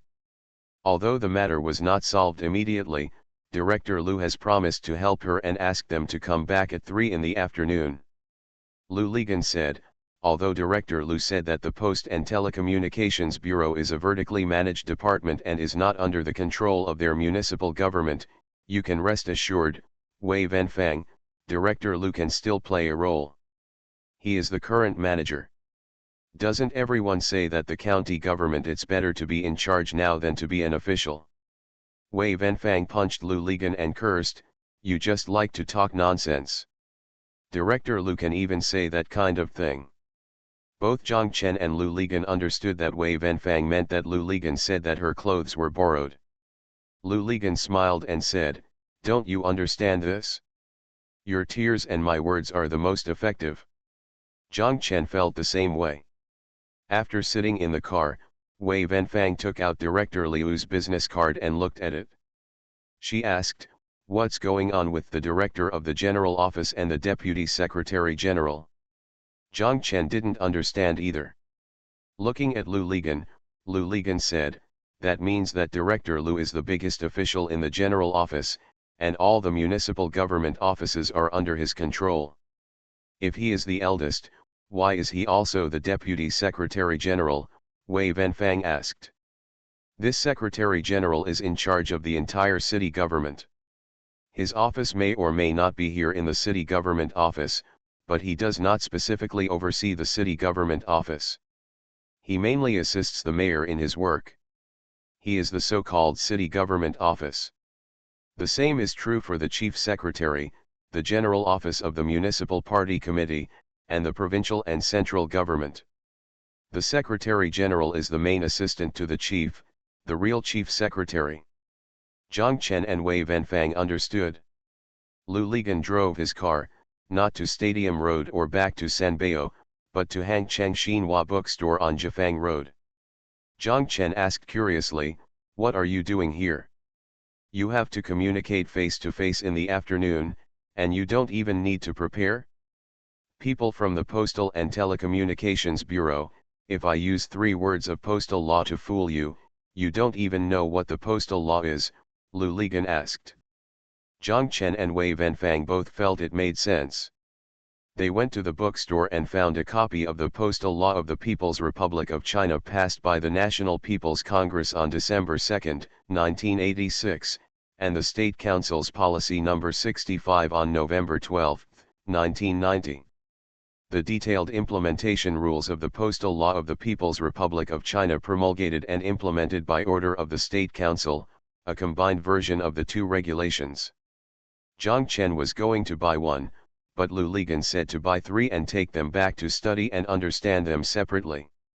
They would use them in the afternoon. Zhang Chen and Wei Wenfang both agreed. At 2:50 in the afternoon, Zhang Chen and the others arrived at Director Liu's office and walked into the door of office number 130. They heard a lot of people in the reception room. Xiao Yan saw them and walked over, but did not lead them there. Instead of going to the reception room, we were led to room 129 next door. When we opened the door, there was a small conference room inside. Xiao Yan asked them to sit down, and then went to the cabinet in the corner to pour water for them. Wei Wenfang quickly walked over and said, "We will do it ourselves." Xiao Yan smiled and walked away. There was also a wooden chair at the entrance. Xiao Yan pulled open the chair at the head of the conference table, which was covered with sponge and black artificial leather, and put the wooden chair away. Just walked out. After a while, 5 or 6 people walked in, each of them holding a cup in their hand, which seemed to have been brought from Director Liu's reception room. Everyone sat down one by one. Director Liu took his seat on the wooden chair. He first introduced Zhang Chen, Lu Ligan, and Wei Wenfang to the people who came in, and then introduced the people who came in to Zhang Chen and the others. Zhang Chen and the others were frightened when they heard this. A quick glance revealed that there were not only the director of the Hangzhou Post and Telecommunications Bureau, but also the director of the Industrial and Commercial Bureau, the director of the National Development and Reform Commission, and the director of the Municipal Government Office Secretariat. Such a big battle is not as simple as face-to-face communication with the Post and Telecommunications Bureau, as Director Liu and Zhang Chen said in the morning.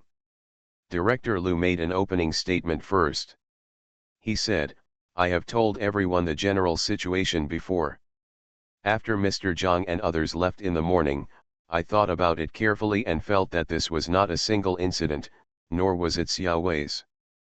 As for their family, many people will definitely do this in the future. This market can be said to be a market that your post and telecommunications did not discover, but it was discovered by others. What will you do after everyone does this? Your post and telecommunications think it is robbing you of your jobs, but others think they are operating legally. If your inspection team goes to inspect them, they will definitely be unconvinced. Such conflicts will arise one after another. If it is not done well, it caused a major conflict, so I called everyone over to discuss it. Let's all speak freely without any baggage or fear of arguments. Let's express our thoughts first, okay? The more we argue, the clearer the truth becomes. As soon as Director Lu finished speaking, the Director of Industry and Commerce said, I still stick to my previous idea.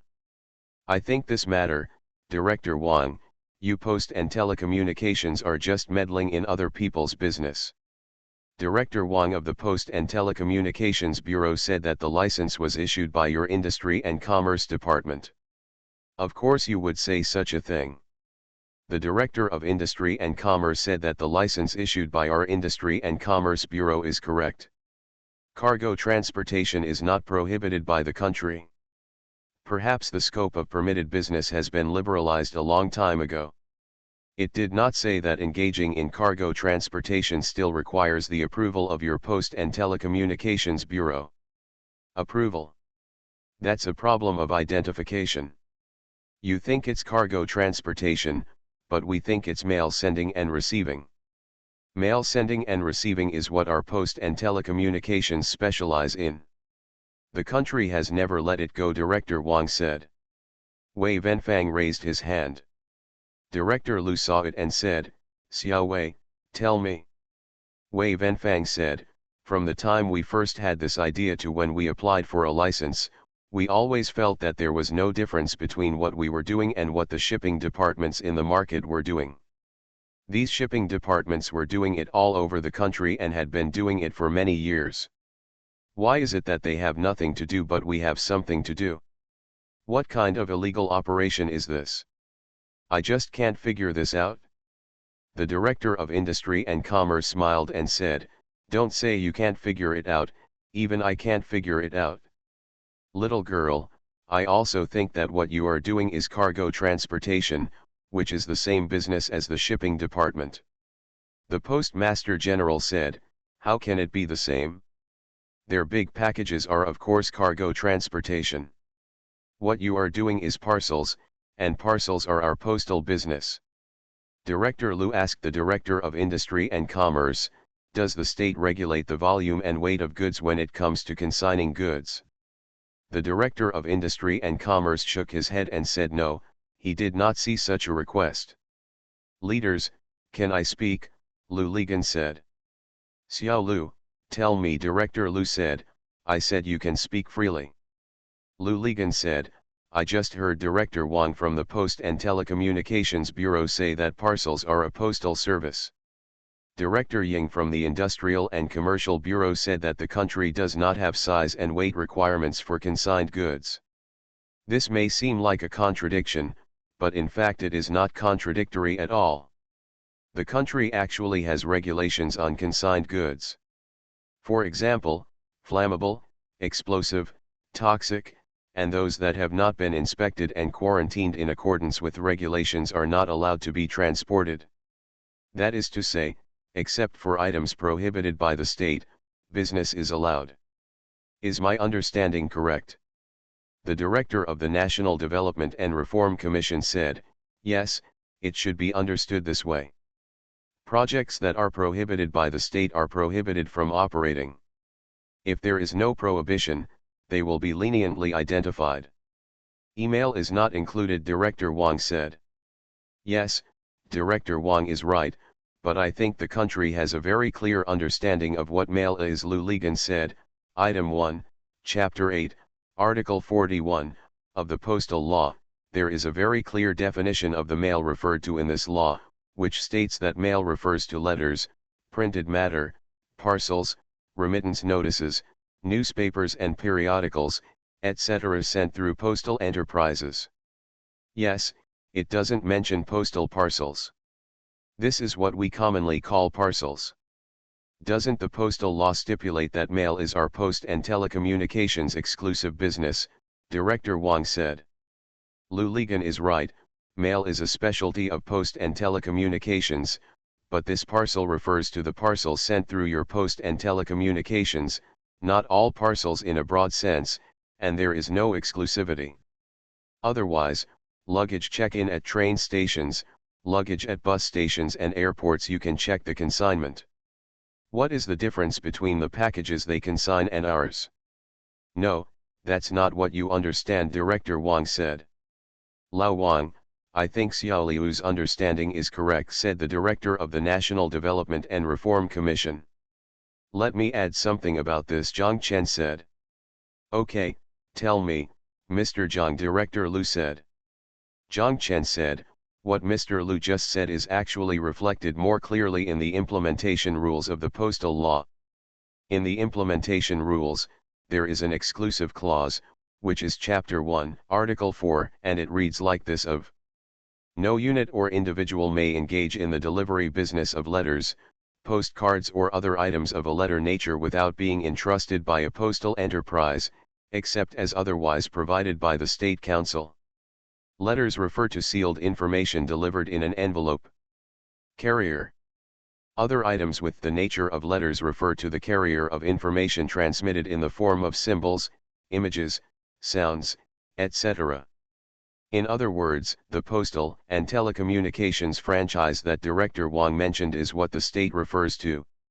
It is also the area that other units and individuals are prohibited from operating, that is, letters and items of a letter nature. What Xiao Wei and the others are consigning are clothes, letters, and items in the nature of letters have nothing to do with it. In this case, if you are conducting postal and telecommunications inspections, you can check whether there are letters in their piles of packages. You can even check whether there are letters in the clothes, but obviously there will be none. Who will do it? When you send out clothes, you also write a letter to the customer and put it inside. Director Lu nodded and said, I think what Mr. Lu and Mr. Zhang said is reasonable. Director Wang, what do you think? Director Wang felt a little short of words. He said, what you are referring to is the regulations. What I am talking about is the practice. In practice, our entire system is investigating such companies. Director Wang, this is a bit quibbling. Even if your system is doing it, it may not be legal. We still have to administer in accordance with the law, said the director of the National Development and Reform Commission.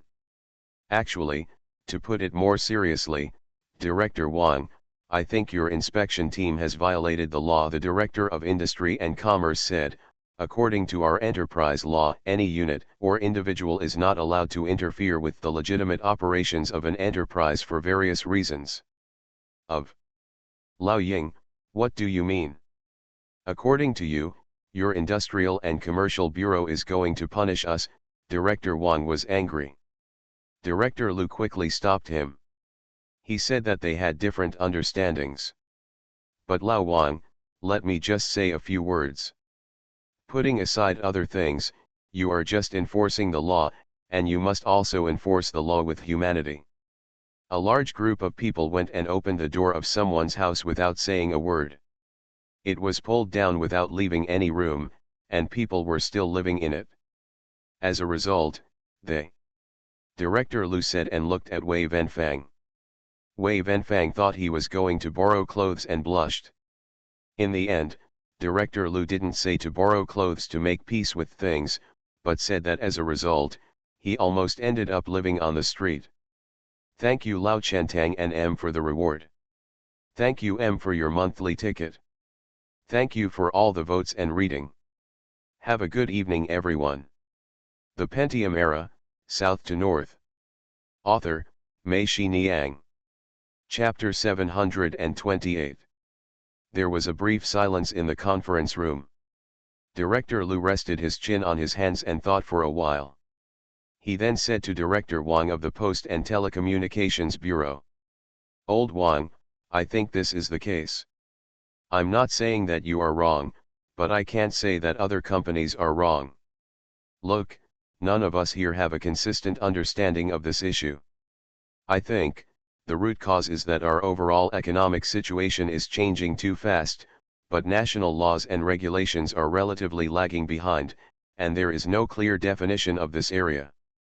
Not only are our front-line management departments at a loss what to do, but the enterprises are even more at a loss. It should be said that at least we should admit that this business, how should I put it, from what I hear, is still different from traditional consignment, and is different from your postal and telecommunications tradition. There are also differences between businesses. If we want to define it better, I think it should be called express delivery business. If we all pay attention to this area, support it, and manage it well, I think this is likely to be a new economic growth point for us. The market demand is there, and no one can avoid it. If we stifle it, suppression, whether it can be suppressed, I doubt that you can suppress a company, but there is no way to suppress the entire market demand. Old Wang, do you agree with what I say? Director Wang felt a little relieved. He looked at the Director of Industry and Commerce, nodded and said, Director Liu said this, I agree. Well, in my opinion, regarding this matter, can we give it a try, take a look, think about it, wait a minute, and now the central government also requires us to liberate our minds a little more and take a bigger step, so, I think it's always right to give it a try and think about it, but we are not passively trying things out, but we need to report what we see to our superiors and the central government in a timely manner. Director Liu took a sip of water and continued the previous topic. My suggestion is that your post and telecommunications can report this situation to the higher authorities through your system. Our National Development and Reform Commission and the Secretariat can also report this situation to the higher authorities. Lao Ying, aren't you a representative of the National People's Congress? You can present your views to our legislative body in the form of a proposal during the 2 sessions. I think our multi-channel response will definitely draw the attention of the higher authorities to this issue, and new policies and more specific regulations will be introduced. What do you think? Everyone present nodded. Director Liu continued, what we do is to explore new experiences in practice. The most important thing is to be aware of the sensitivity of this matter and control possible contradictions and conflicts within controllable limits. Within the range. Let's try and think about it, and wait, what are we waiting for? That is to wait for new regulations to be introduced, but in the process of waiting, I think we should have a tolerant attitude towards enterprises, especially emerging private enterprises. No matter how you put it, they are also legal enterprises. This is not a matter for the industry and commerce alone. All departments of our government have the obligation to protect and support them. In particular, don't beat people to death with a stick and force them to live on the streets. It's easy to beat a company to death, but it will chill the hearts of a large number of people. This is not in line with the central government's strong support and development of various industries. The major policies of enterprises with various forms of ownership. Lao Wang, my suggestion is this. Under the current circumstances, for example, with this type of enterprise, we must be cautious, and at the same time maintain the overall situation of reform and opening up, and encourage everyone to emancipate their minds and dare to venture into the overall situation. Before there is a clear definition of legality and illegality, we will not encourage it, but we should not force other companies into desperation. Especially in law enforcement, our methods can be more flexible. For example, in your inspection, you can take photos to store evidence. Of course, if there are clearly illegal incidents, such as the sending and receiving of letters we mentioned earlier, businesses will be banned immediately, but for vague and unclear parts, photos will be taken to store evidence.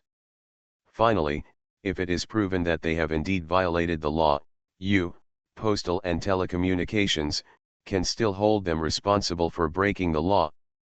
Do you think this is okay?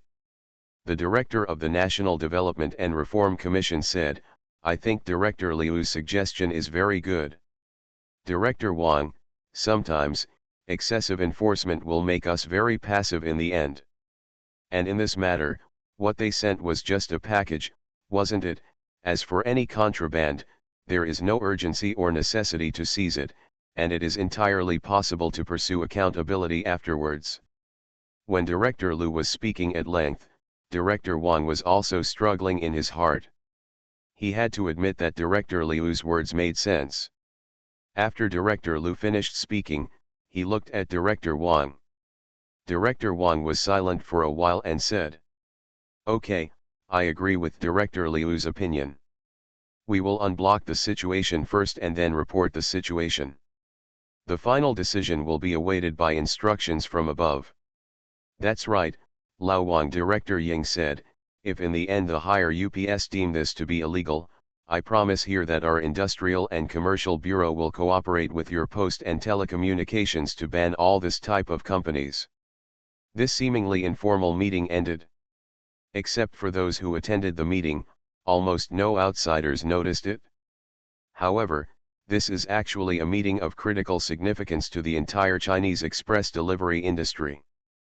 The Post and Telecommunications Bureau of Hangzhou City, the Hangzhou City Government, the National Development and Reform Commission, the Industrial and Commercial Bureau, including Lao Ying, a deputy to the National People's Congress, reported this situation to their superiors through various channels, attracted attention, and pushed to put the revision of the postal law on the agenda. In the postal law revised a few years later, relevant regulations were specifically introduced for the establishment and standardized management of express delivery companies. One thing that Director Liu's judgment was very accurate is that similar companies and businesses quickly appeared and developed in Hangzhou after that. The Post and Telecommunications Bureau of Hangzhou City did not severely suppress them like other parts of the country.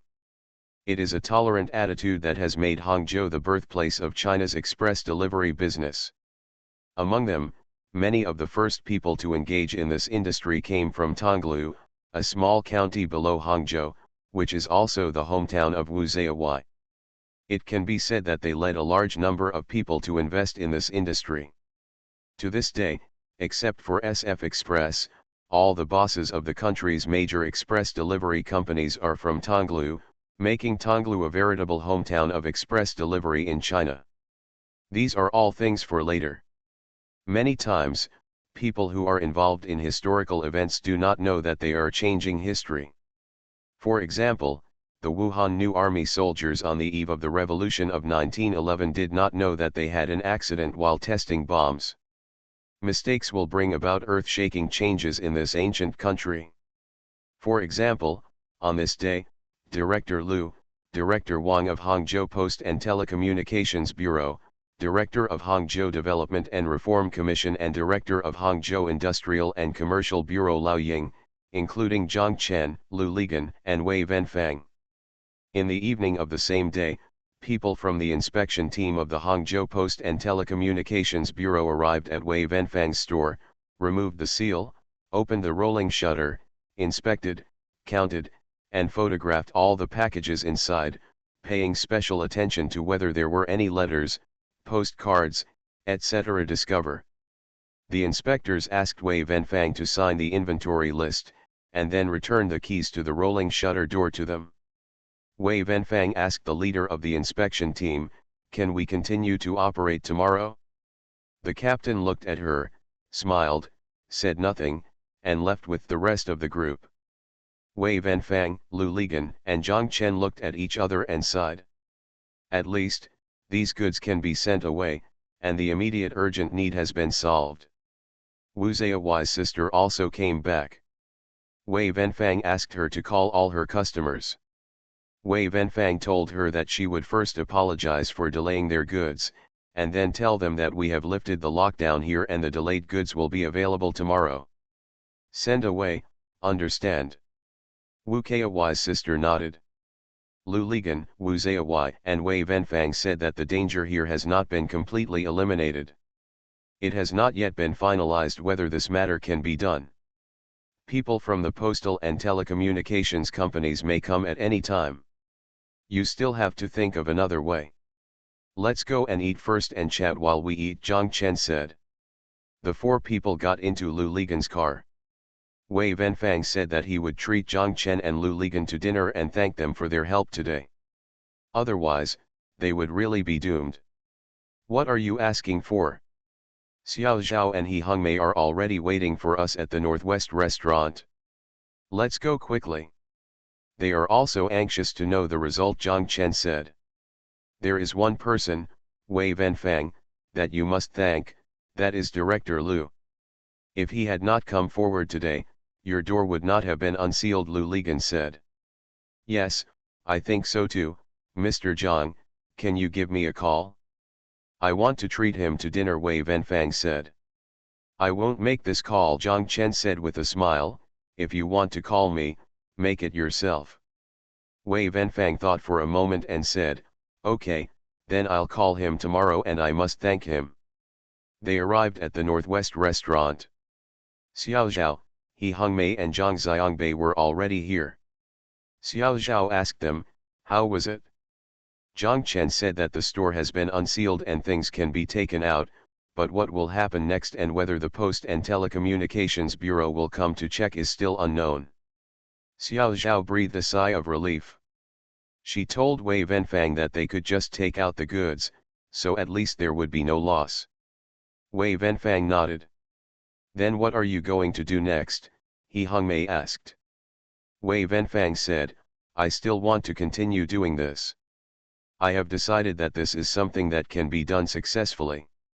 It was only after dealing with customers during this period that I discovered that this market is really much bigger than I originally thought. But if you do business with fear every day like this, there is no way to do business, Xiao Zhao said, including your customers. It's okay this time, but what if next time, customers will be afraid, how dare they sell their goods?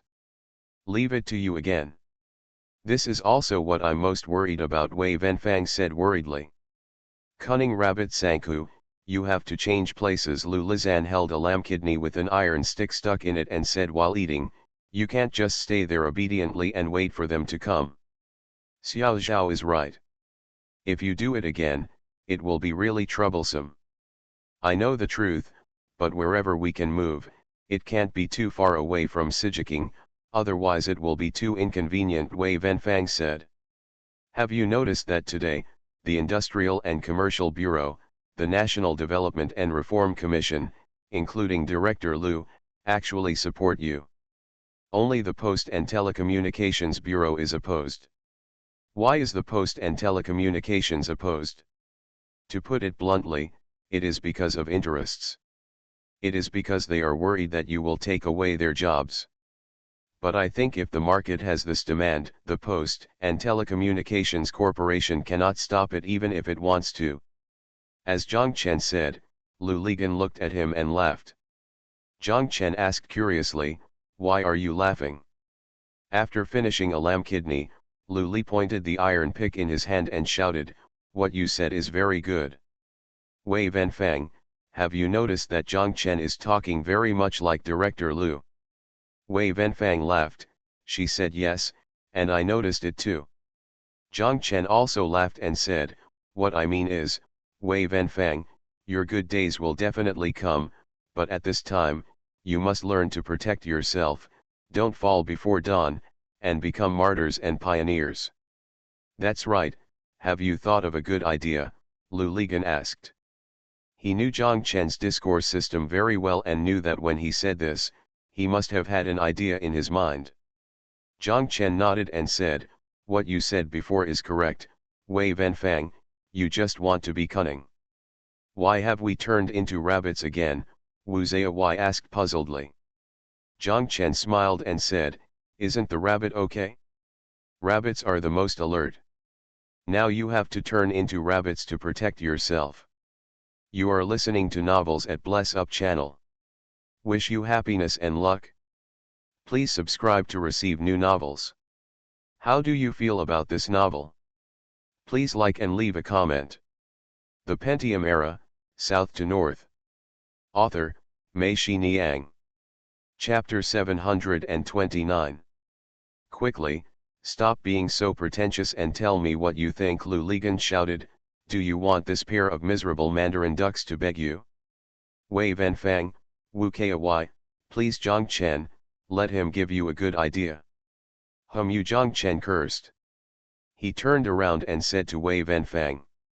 Now, you can actually divide yourselves into two parts like this. The Sijiking store will still be there, but what kind of business will it only handle? It is the business that is shipped out on the same day. Also change the model. Instead of taking the bags to the store and distributing them centrally, you go directly to the customer's booth, pick them up and send them to the parking lot. In this way, even if they come, there will be no goods in your store. There is nothing to check. Yes, this is okay, Lu Ligan shouted. Wei Venfang thought for a moment and said, it's okay to do this, but there's a problem. What's the problem? Zhang Chen asked. If it's just 1 or 2 items, it's easy to handle, but what if there are many items and they're not concentrated in the store? It can be done. I've seen your operation mode. When you gather in the store, you just sort out the goods from different stalls. Let's take Woohoo as an example. Your purpose is to collect all the goods and then put them together on the shelves. This shelf is all from Woohoo, so that it is convenient to take the car to Woohoo and send it away, right? Yes, that's it, Wu Zhaowai said. Then you can build movable shelves, Zhang Chen said. What do you mean by movable shelves? Wei Venfang was puzzled. The shelves in your store cannot be moved, but people can, because there are so many of you. For example, this person arranges to specifically send and receive goods from Woohoo. Whenever Xiaowu's sister receives a call and has goods sent to Woohoo, she writes it on a piece of paper and gives the paper to this person. This person takes this, just pull a piece of paper and pull the cart to pick up the goods from each stall. After picking up a cart, send it to the parking lot. Doesn't this function as a shelf? Everyone's eyes lit up, and Wu Zhaowai laughed. This is good, this is okay. Wei Venfang nodded and thought it was a good idea, but she immediately thought of another question. She said, what if there are 3 packages to be distributed at a stall? It's the same even if he has 30 to distribute. When you send the Woohoo ones to his stall, you just take the Woohoo ones and leave. If you send the Suzhou ones, you just take the Suzhou ones and leave. It's just that your people go there a few more times, but this actually saves time. Originally, you had to get it first, divide it up, and then send it out. Now you get it and send it out directly, and the time will be faster, Zhang Chen said.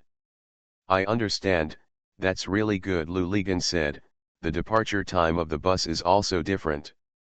The bus that has been sent to Woohoo, after he comes back, give him the Nanjing order, and he can go to Nanjing immediately. The goods are ready. In your store, you just need to make clear the order and arrange the time. You don't need to take back any of the goods. Yes, that's what I mean, Zhang Chen said. Wei Venfang and Wu Zhaowai couldn't help laughing when they heard this. They also felt that this method was great. You said it is divided into 2. This is 1, and what about the other one? Lu Ligan asked. In the factory, Zhang Chen said. In the factory? Which factory? Lu Ligan was surprised. In the Senbeo factory. What other factory is there? Zhang Chen said. At this moment, everyone didn't understand. What does this have to do with the Senbeo factory? They all looked at Zhang Chen, Wei Venfang, and Wu Zhaowai and said. As mentioned earlier, the ones that were collected and sent out on the same day. There are also some of them, which are also your biggest ones. They were collected the day before and sent out the next day. This is also the part that is most likely to be caught by them. Most of the ones that were seized last night were these are the goods, right? Wei Venfang and Wu Zhaowai nodded. But this part is actually the least urgent and the least rushed. You have 1 night to deal with it, Zhang Chen said, and because you are not in a hurry, there is no need for this part of the goods to be near Sijiking. The first and second floors of our new factory have been built, and the ground on the first floor has been poured, but the exterior walls and interior have not been painted. You guys don't have any requirements for a house. As long as there is a place to put shelves and lighting and electricity, it's fine, right? Wei Venfang and Wu Zhaowai both nodded together. Zhang Chen said, we have no plans to move into this new factory this year. We can give you a large room in the empty space. All these goods were picked up by you and delivered by them. Now, everything will be changed to you picking up the goods at your door. You will pick up the goods, take them to the factory, divide them up, and then send them out the next day. As Zhang Chen spoke, Lu Li's pole stopped ringing and he was cursing in his mind, "What the hell is this?" Xiao Zhao frowned slightly. Zhang Chen continued, "Anyway, you are the ones delivering our goods. Every day, we have so many franchised brands delivering goods. We deliver them to the franchise stores below. No matter how many cars come in and out, other people, it's not surprising to see either. When you are there, these inspection people come and say that it is our own goods and will be sent to our own customers. We have so many customers. How can they figure it out and check it? They have no right to check it.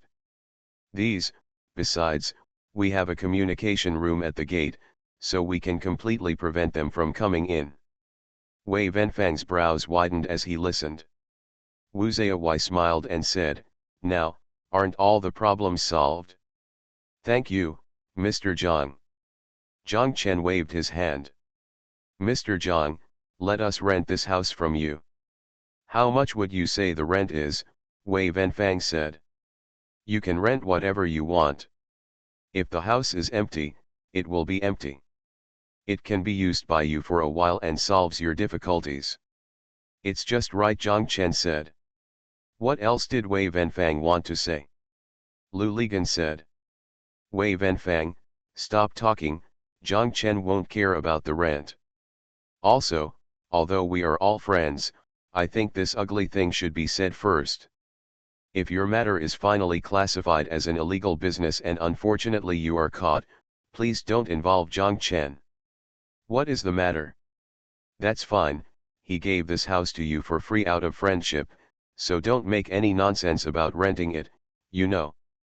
"It's certain, how could we talk nonsense?" Wu Zhaowei shouted. "As long as you don't talk nonsense," Lu Ligan said. "From this point of view, one day, Zhang Chen didn't confiscate your rent, and it didn't happen at all. He just let you use it for the convenience of his own delivery. It's just a venue. If he collects a penny of your rent, the nature of the matter will completely change. Do you understand?" "I understand, Mr. Lu," Wei Wenfang said. She turned to Zhang Chen Xiaozhao and said, "Thank you." The matter was settled like this. Before the meal was finished, Wei Wenfang and Wu Zhaowei left first. They were going to the store to contact the customers and ask them not to deliver goods tonight. Their disabled vehicles would go there to pick them up and return them. "Yes, we need to rearrange the work of the store clerk." Zhang Chen picked up Big Brother and called the factory. Zheng Huiyang answered the phone and Zhang Chen asked her to find Lao Wan. Lao Wan ran over and answered the phone. Zhang Chen told him that you should put a wire in the first floor of the new factory near the gate and put a few more lights in it. By the way, Lao Wan, clean up the door. Also, set up a shelf at the door. On top of the shelf, use bamboo pieces from the scaffolding to make a door eaves to prevent things falling from the construction when people walk in and out. Hit. Lao Wan said, "Yes, this will be set up in the evening?" "Yes, your master and the others are going to use that place at night, so you should turn on the light and go in first," Zhang Chen said. Lao Wan said, "Yes, I will make arrangements immediately." Zhang Chen put down the phone and saw Xiao Zhao staring at him. Zhang Chen asked, "What's wrong?" Xiao Zhao hesitated for a moment, then asked, "This won't have any bad impact on us, right?" Zhang Chen knew that Xiao Zhao was frightened by what Lu Ligan said in front of him. He glared at Lu Ligan and said to Xiao Zhao, "No, don't worry, what the Pole said is the most extreme situation. I believe it won't reach that level. This is just a precaution. If we don't help them right now, they will. There is no other way. Think about it, in such a hurry, where can they find another house? Even if I look for it, I don't know what the surrounding environment is like. I don't know if anyone is idle. I don't know if they call me to report it. The risk is too great." Lu Ligan smiled and lamented in his heart, "This big mouth has already agreed to go out, you can't stop it. Even if you stop it, what else is there to say?" Xiao Zhao stopped talking, and Zhang Chen continued to talk to Xiao Zhao.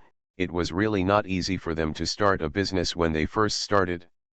We can help as much as we can.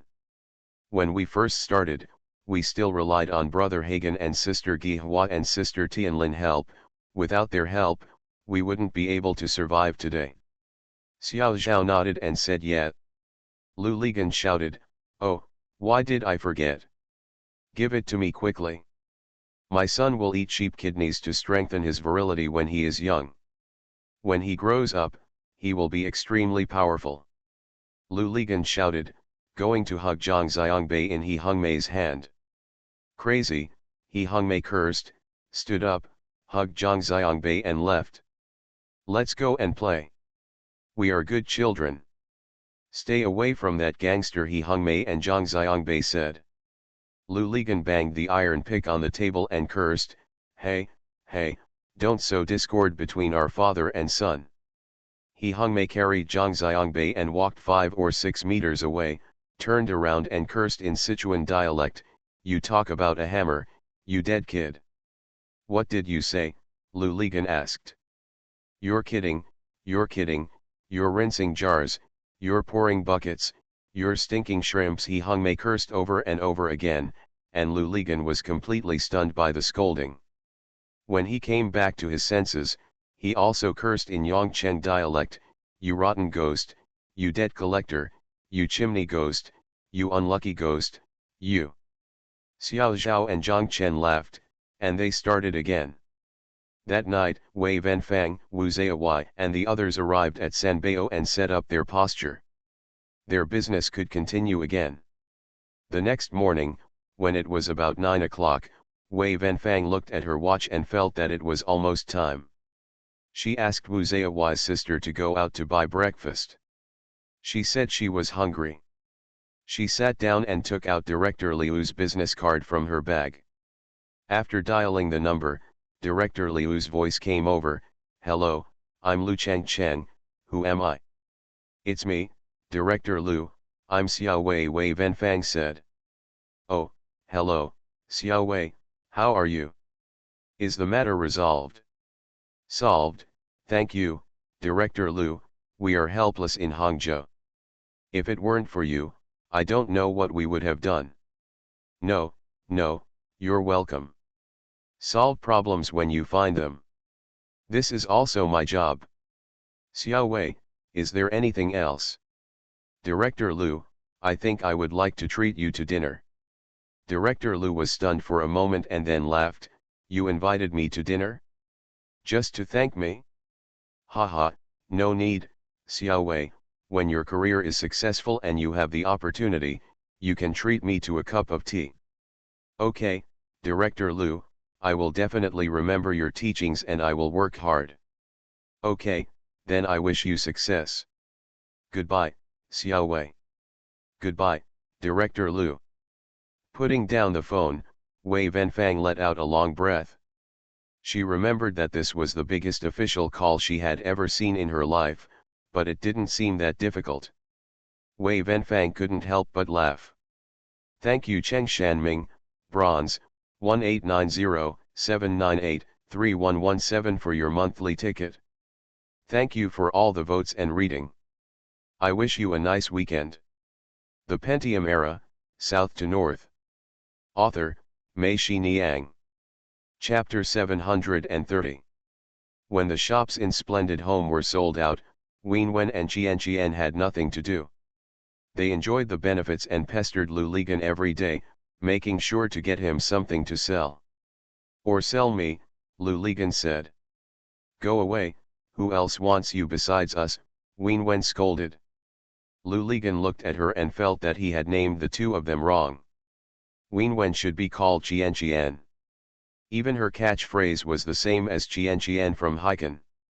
When she opened her mouth, she said, "Get out of here. La, go away, go away.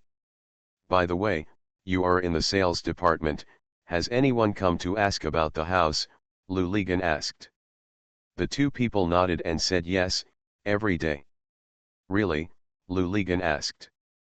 "Go away, you don't believe anything you say, Then you're asking the wrong question, Wenwen scolded. Lu Ligan looked at Qian, and Qian nodded. Lu Ligan reached out to pinch Wenwen's face, but Wenwen slapped his hand away. Get out. Lu Ligan smiled and said, you are a opera singer, how can you use such simple and crude language? Then what do you want? Wenwen's waist softened and she sang, it's not like a brocade bag to collect the beautiful bones, a handful of pure soil to cover the wind. The nature is originally clean and it will be clean again. Don't let the dirt fall into the ditch. Now I'm buried. The flower man laughs like a fool, who knows who he is buried in. Suddenly his eyebrows stood up again, and he shouted to Lu Ligan, Bien Nong, shall we bury Nong? Bury Nong, Nong, Nong, Nong. His face almost hit Lu Ligan's face, and Lu Ligan laughed.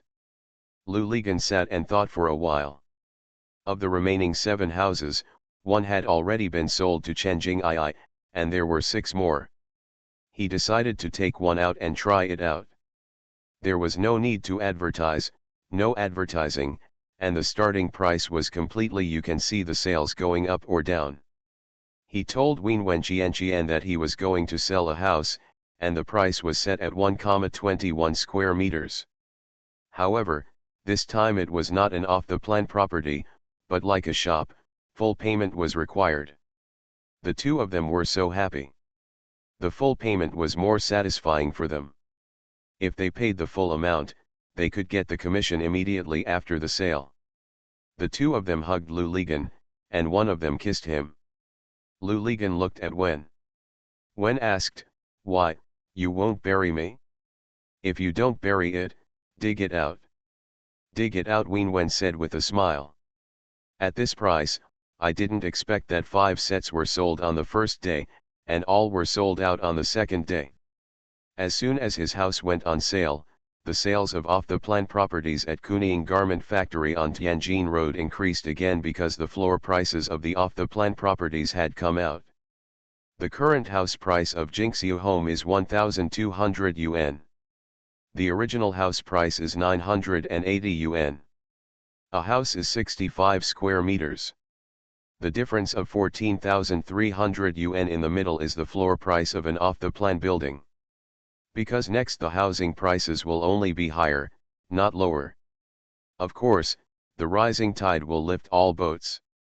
When Kaidi saw Lu Ligan, she was so angry that she cursed, why didn't you tell me earlier that your house would be sold for $1,000 and $2,000 later, which caused my off-the-plan apartment to be sold too early? How much money did you make? Lu Ligan asked. 9,000. Then you're not satisfied, Lu Ligan scolded. She is still in hand. Kaidi pointed at He Hungmei and said. No way, how can you hold back so well? Lu Ligan asked. What? I forgot to sell it, can't I? He Hungmei asked proudly. That's not right, Lu Ligan remembered. What about your 30%? The 5,000 for the off-plan apartment was deducted from the last payment. If He Hungmei still had the off-plan apartment in her hand, she should have paid 30% of the down payment for the 2 houses. I handed it over, He Hungmei said. What do you want to do? Do you really want to buy a house? He Hungmei smiled and said nothing. Idiot, they are supporting you, Xiao Zhao scolded from the side. Lu Ligan understood and quickly handed over to He Hungmei. After this house was sold, Lu Ligan took out another one. This time the price was 1,281 square meters. After selling it for a week, it was also sold out. Wenwen and Qian pestered him and asked him to go on. He said, what are you going on about? We won't sell it this year. If you want to go home, I will give you a holiday now and your monthly salary will be paid as usual, but if there are conditions, you must come as soon as you are called. If you don't want to go back, just stay here with me. I will take you to eat delicious food every day. The 2 of them were laughing and laughing, but neither could say anything in reply. What, you don't even want to go back home? Yes, I can't bear to leave you, Wen Wen said. Qian said honestly, why are you going back now? You have to help the family when you go back, why not work here? Lu Ligan understood. There are still 4 houses left in Splendid Home, and Lu Ligan feels that he has to wait. Anyway, he already has more than enough money, so he is not in a hurry to sell. He kept it not only to get a seat on the ground and raise the price, but also because it was his bargaining chip. With a house in hand, he could do all kinds of tricks to attract attention. But without a house, all you could do was count money every day and wait. Once the house is built, inspected, certified, and handed over, it won't make any waves. Lu Ligan now needs to look for a second goal. When he looks for the second goal, what kind of waves might he need to make? Lu Ligan didn't know it himself, but he felt it was a possibility, so he kept it. While he asked Su Wenhui to mobilize his colleagues to help him find a suitable partner, he had nothing to do and drove around Hangzhou every day. When passing by several large shopping malls, he would sometimes stop, walk in, and walk to the food counter to see how the products of Yiming Food Factory were selling now and whether the placement in the shopping mall was good. When he returned to the sales department of Splendid Home, he would also walk to the back and go to Yiming Food Factory to see Lao Fan and the secretary to brag about their business. At the same time, he would also go to the supply and marketing department to see their sales. Sales have been going well, and Lu Lepol is a little relieved. It stands to reason that the agreement between him and Yiming Food Factory has been signed, the land here is already his, the building in front is half finished, and most of the money has gone into his pocket. Yiming Food Factory just wants to regret it. It was too late, his original purpose of coming to Yiming Food Factory had already been achieved, and he no longer had to worry about things here. As long as the factory building in Xiaosha is built and Yiming Food Factory moves there, he will have nothing to do with Yiming Food Factory. But Lu Ligan is not such a person. He seems to feel that he is still a member of Yiming Food Factory and has the responsibility to push up the sales of Yiming Food Factory. Especially next, the Spring Festival is coming soon, so he needs to think about it. What kind of activities or projects should we do to make it more lively? Lu Ligan walked into Zhang Chen's office and saw a Yang and He Hung Mei there. There was a cowhide bag on Zhang Chen's desk. When Lu Ligan saw it, he shouted, "What is this? Aren't the bags designed by Grandpa Yang amazing?" Zhang Chen said with a smile. "Your grandfather can still design bags?" Lu Ligan asked curiously. "What's so strange about this? You have always opened a shop. The leather goods are all designed by the boss himself. The first one was made by my grandfather himself. Only if you sell well, customers will appreciate it." A Yang said. Lu Lizang nodded. Lu Ligan stared at the bag. This bag was made of yellow cowhide. It looked like a briefcase from the past, and it also looked like the kind of medical bag that doctors carry when visiting doctors in foreign movies. The whole bag was round and bulging, like a pillow bread. The yellow cowhide looks very strong and solid, giving people a sense of weight, probably because it was designed by an old man. The whole bag also gives people a strange and distant feeling, like an old black and white movie. There are 2 rows of brass rivets on both sides of the bag. There are springs inside the bag mouth. You have to use a little force to open it. When you close it, it will make a dull bang sound. There are also 2 cowhide straps on the bag mouth. The buckle is also made of brass. After buckling, the entire bag mouth fits tightly. The size of the bag is very suitable for carrying to work and short-distance business trips. It is much more practical than the popular black leather bags when people go on business trips. It doesn't matter what fragile items you put in it. You don't have to worry about stuffing it in the bag. The toothpaste will be squeezed out. At that time, both trains and buses were very crowded, and thieves liked to use razor blades to scratch bags in the car. Those artificial leather bags will be broken with just one scratch, but with this bag, you don't have to worry about being scratched by the razor blade. Isn't it beautiful? Zhang Chen asked Lu Ligan. Lu Ligan said it was beautiful, and he asked Ayang, how much price would this bag be priced at? She said 258. I think it's too expensive. 228 is fine. Ayang pointed at He Hongmei and said. He Hongmei said it was not expensive. I think 258 is not expensive. Do you think it is expensive? He Hongmei asked Lu Ligan, and Lu Ligan said that it was a little expensive, but the bag was worth the price. What's the price to you? Lu Ligan asked Zhang Chen.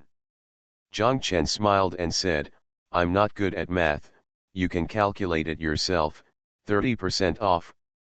Lu Ligan rolled his eyes at Zhang Chen, took the calculator on the table, and calculated that for 258, a 30% discount would be 77 and 14 yuan.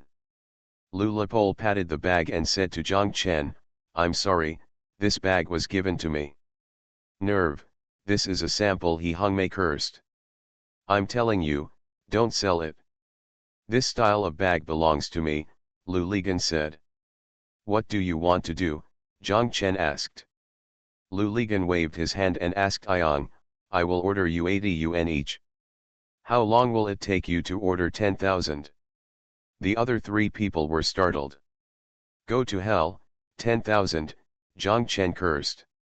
Really, I'm serious, Ayang, Lu Ligan said quickly. Ayang smiled and said, you can't make 10,000 by hand.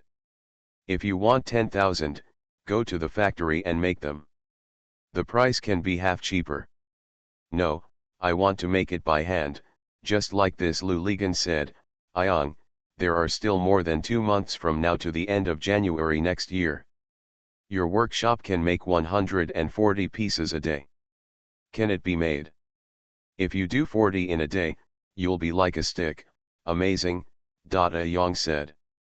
You are so confused, come here, I and you, Lu Ligan cursed in half-baked Hangzhou dialect, and everyone else laughed. You are like this, Ayang. He finally returned to normal. Does your grandfather still have any living assistants? Isn't your family a third-generation cobbler? Your father also has brothers, right? You also have brothers, right? Find all these people. Come out, dig 3 feet into the ground, dig them out, and let them all do it. Can you make it like this? Ayang scratched his head and said, in this case, it may be possible. It's not impossible, it's for sure. Let's go quickly. I poached you. You have nothing to say to these 2 people. Go back quickly, do some statistics, and tell me carefully. Tell me, on January 30th next year, can you make 10,000 before the 1st? By the way, I also know the leather and accessories clearly. If possible, I will place an order for you tomorrow, pay 50% in advance, and give you 400,000 yuan. Lu Ligan chattered endlessly while pushing Ayang towards the door. Ayang was very serious at first, but later he laughed and concluded that Lu Ligan must be joking. Ayang turned around and faced Zhang Chen, smiled and said, here's an old man, he's crazy, sussy. What is this guy talking about? Zhang Chen saw it, and he knew Lu Ligan was not joking, so he nodded towards Ayang.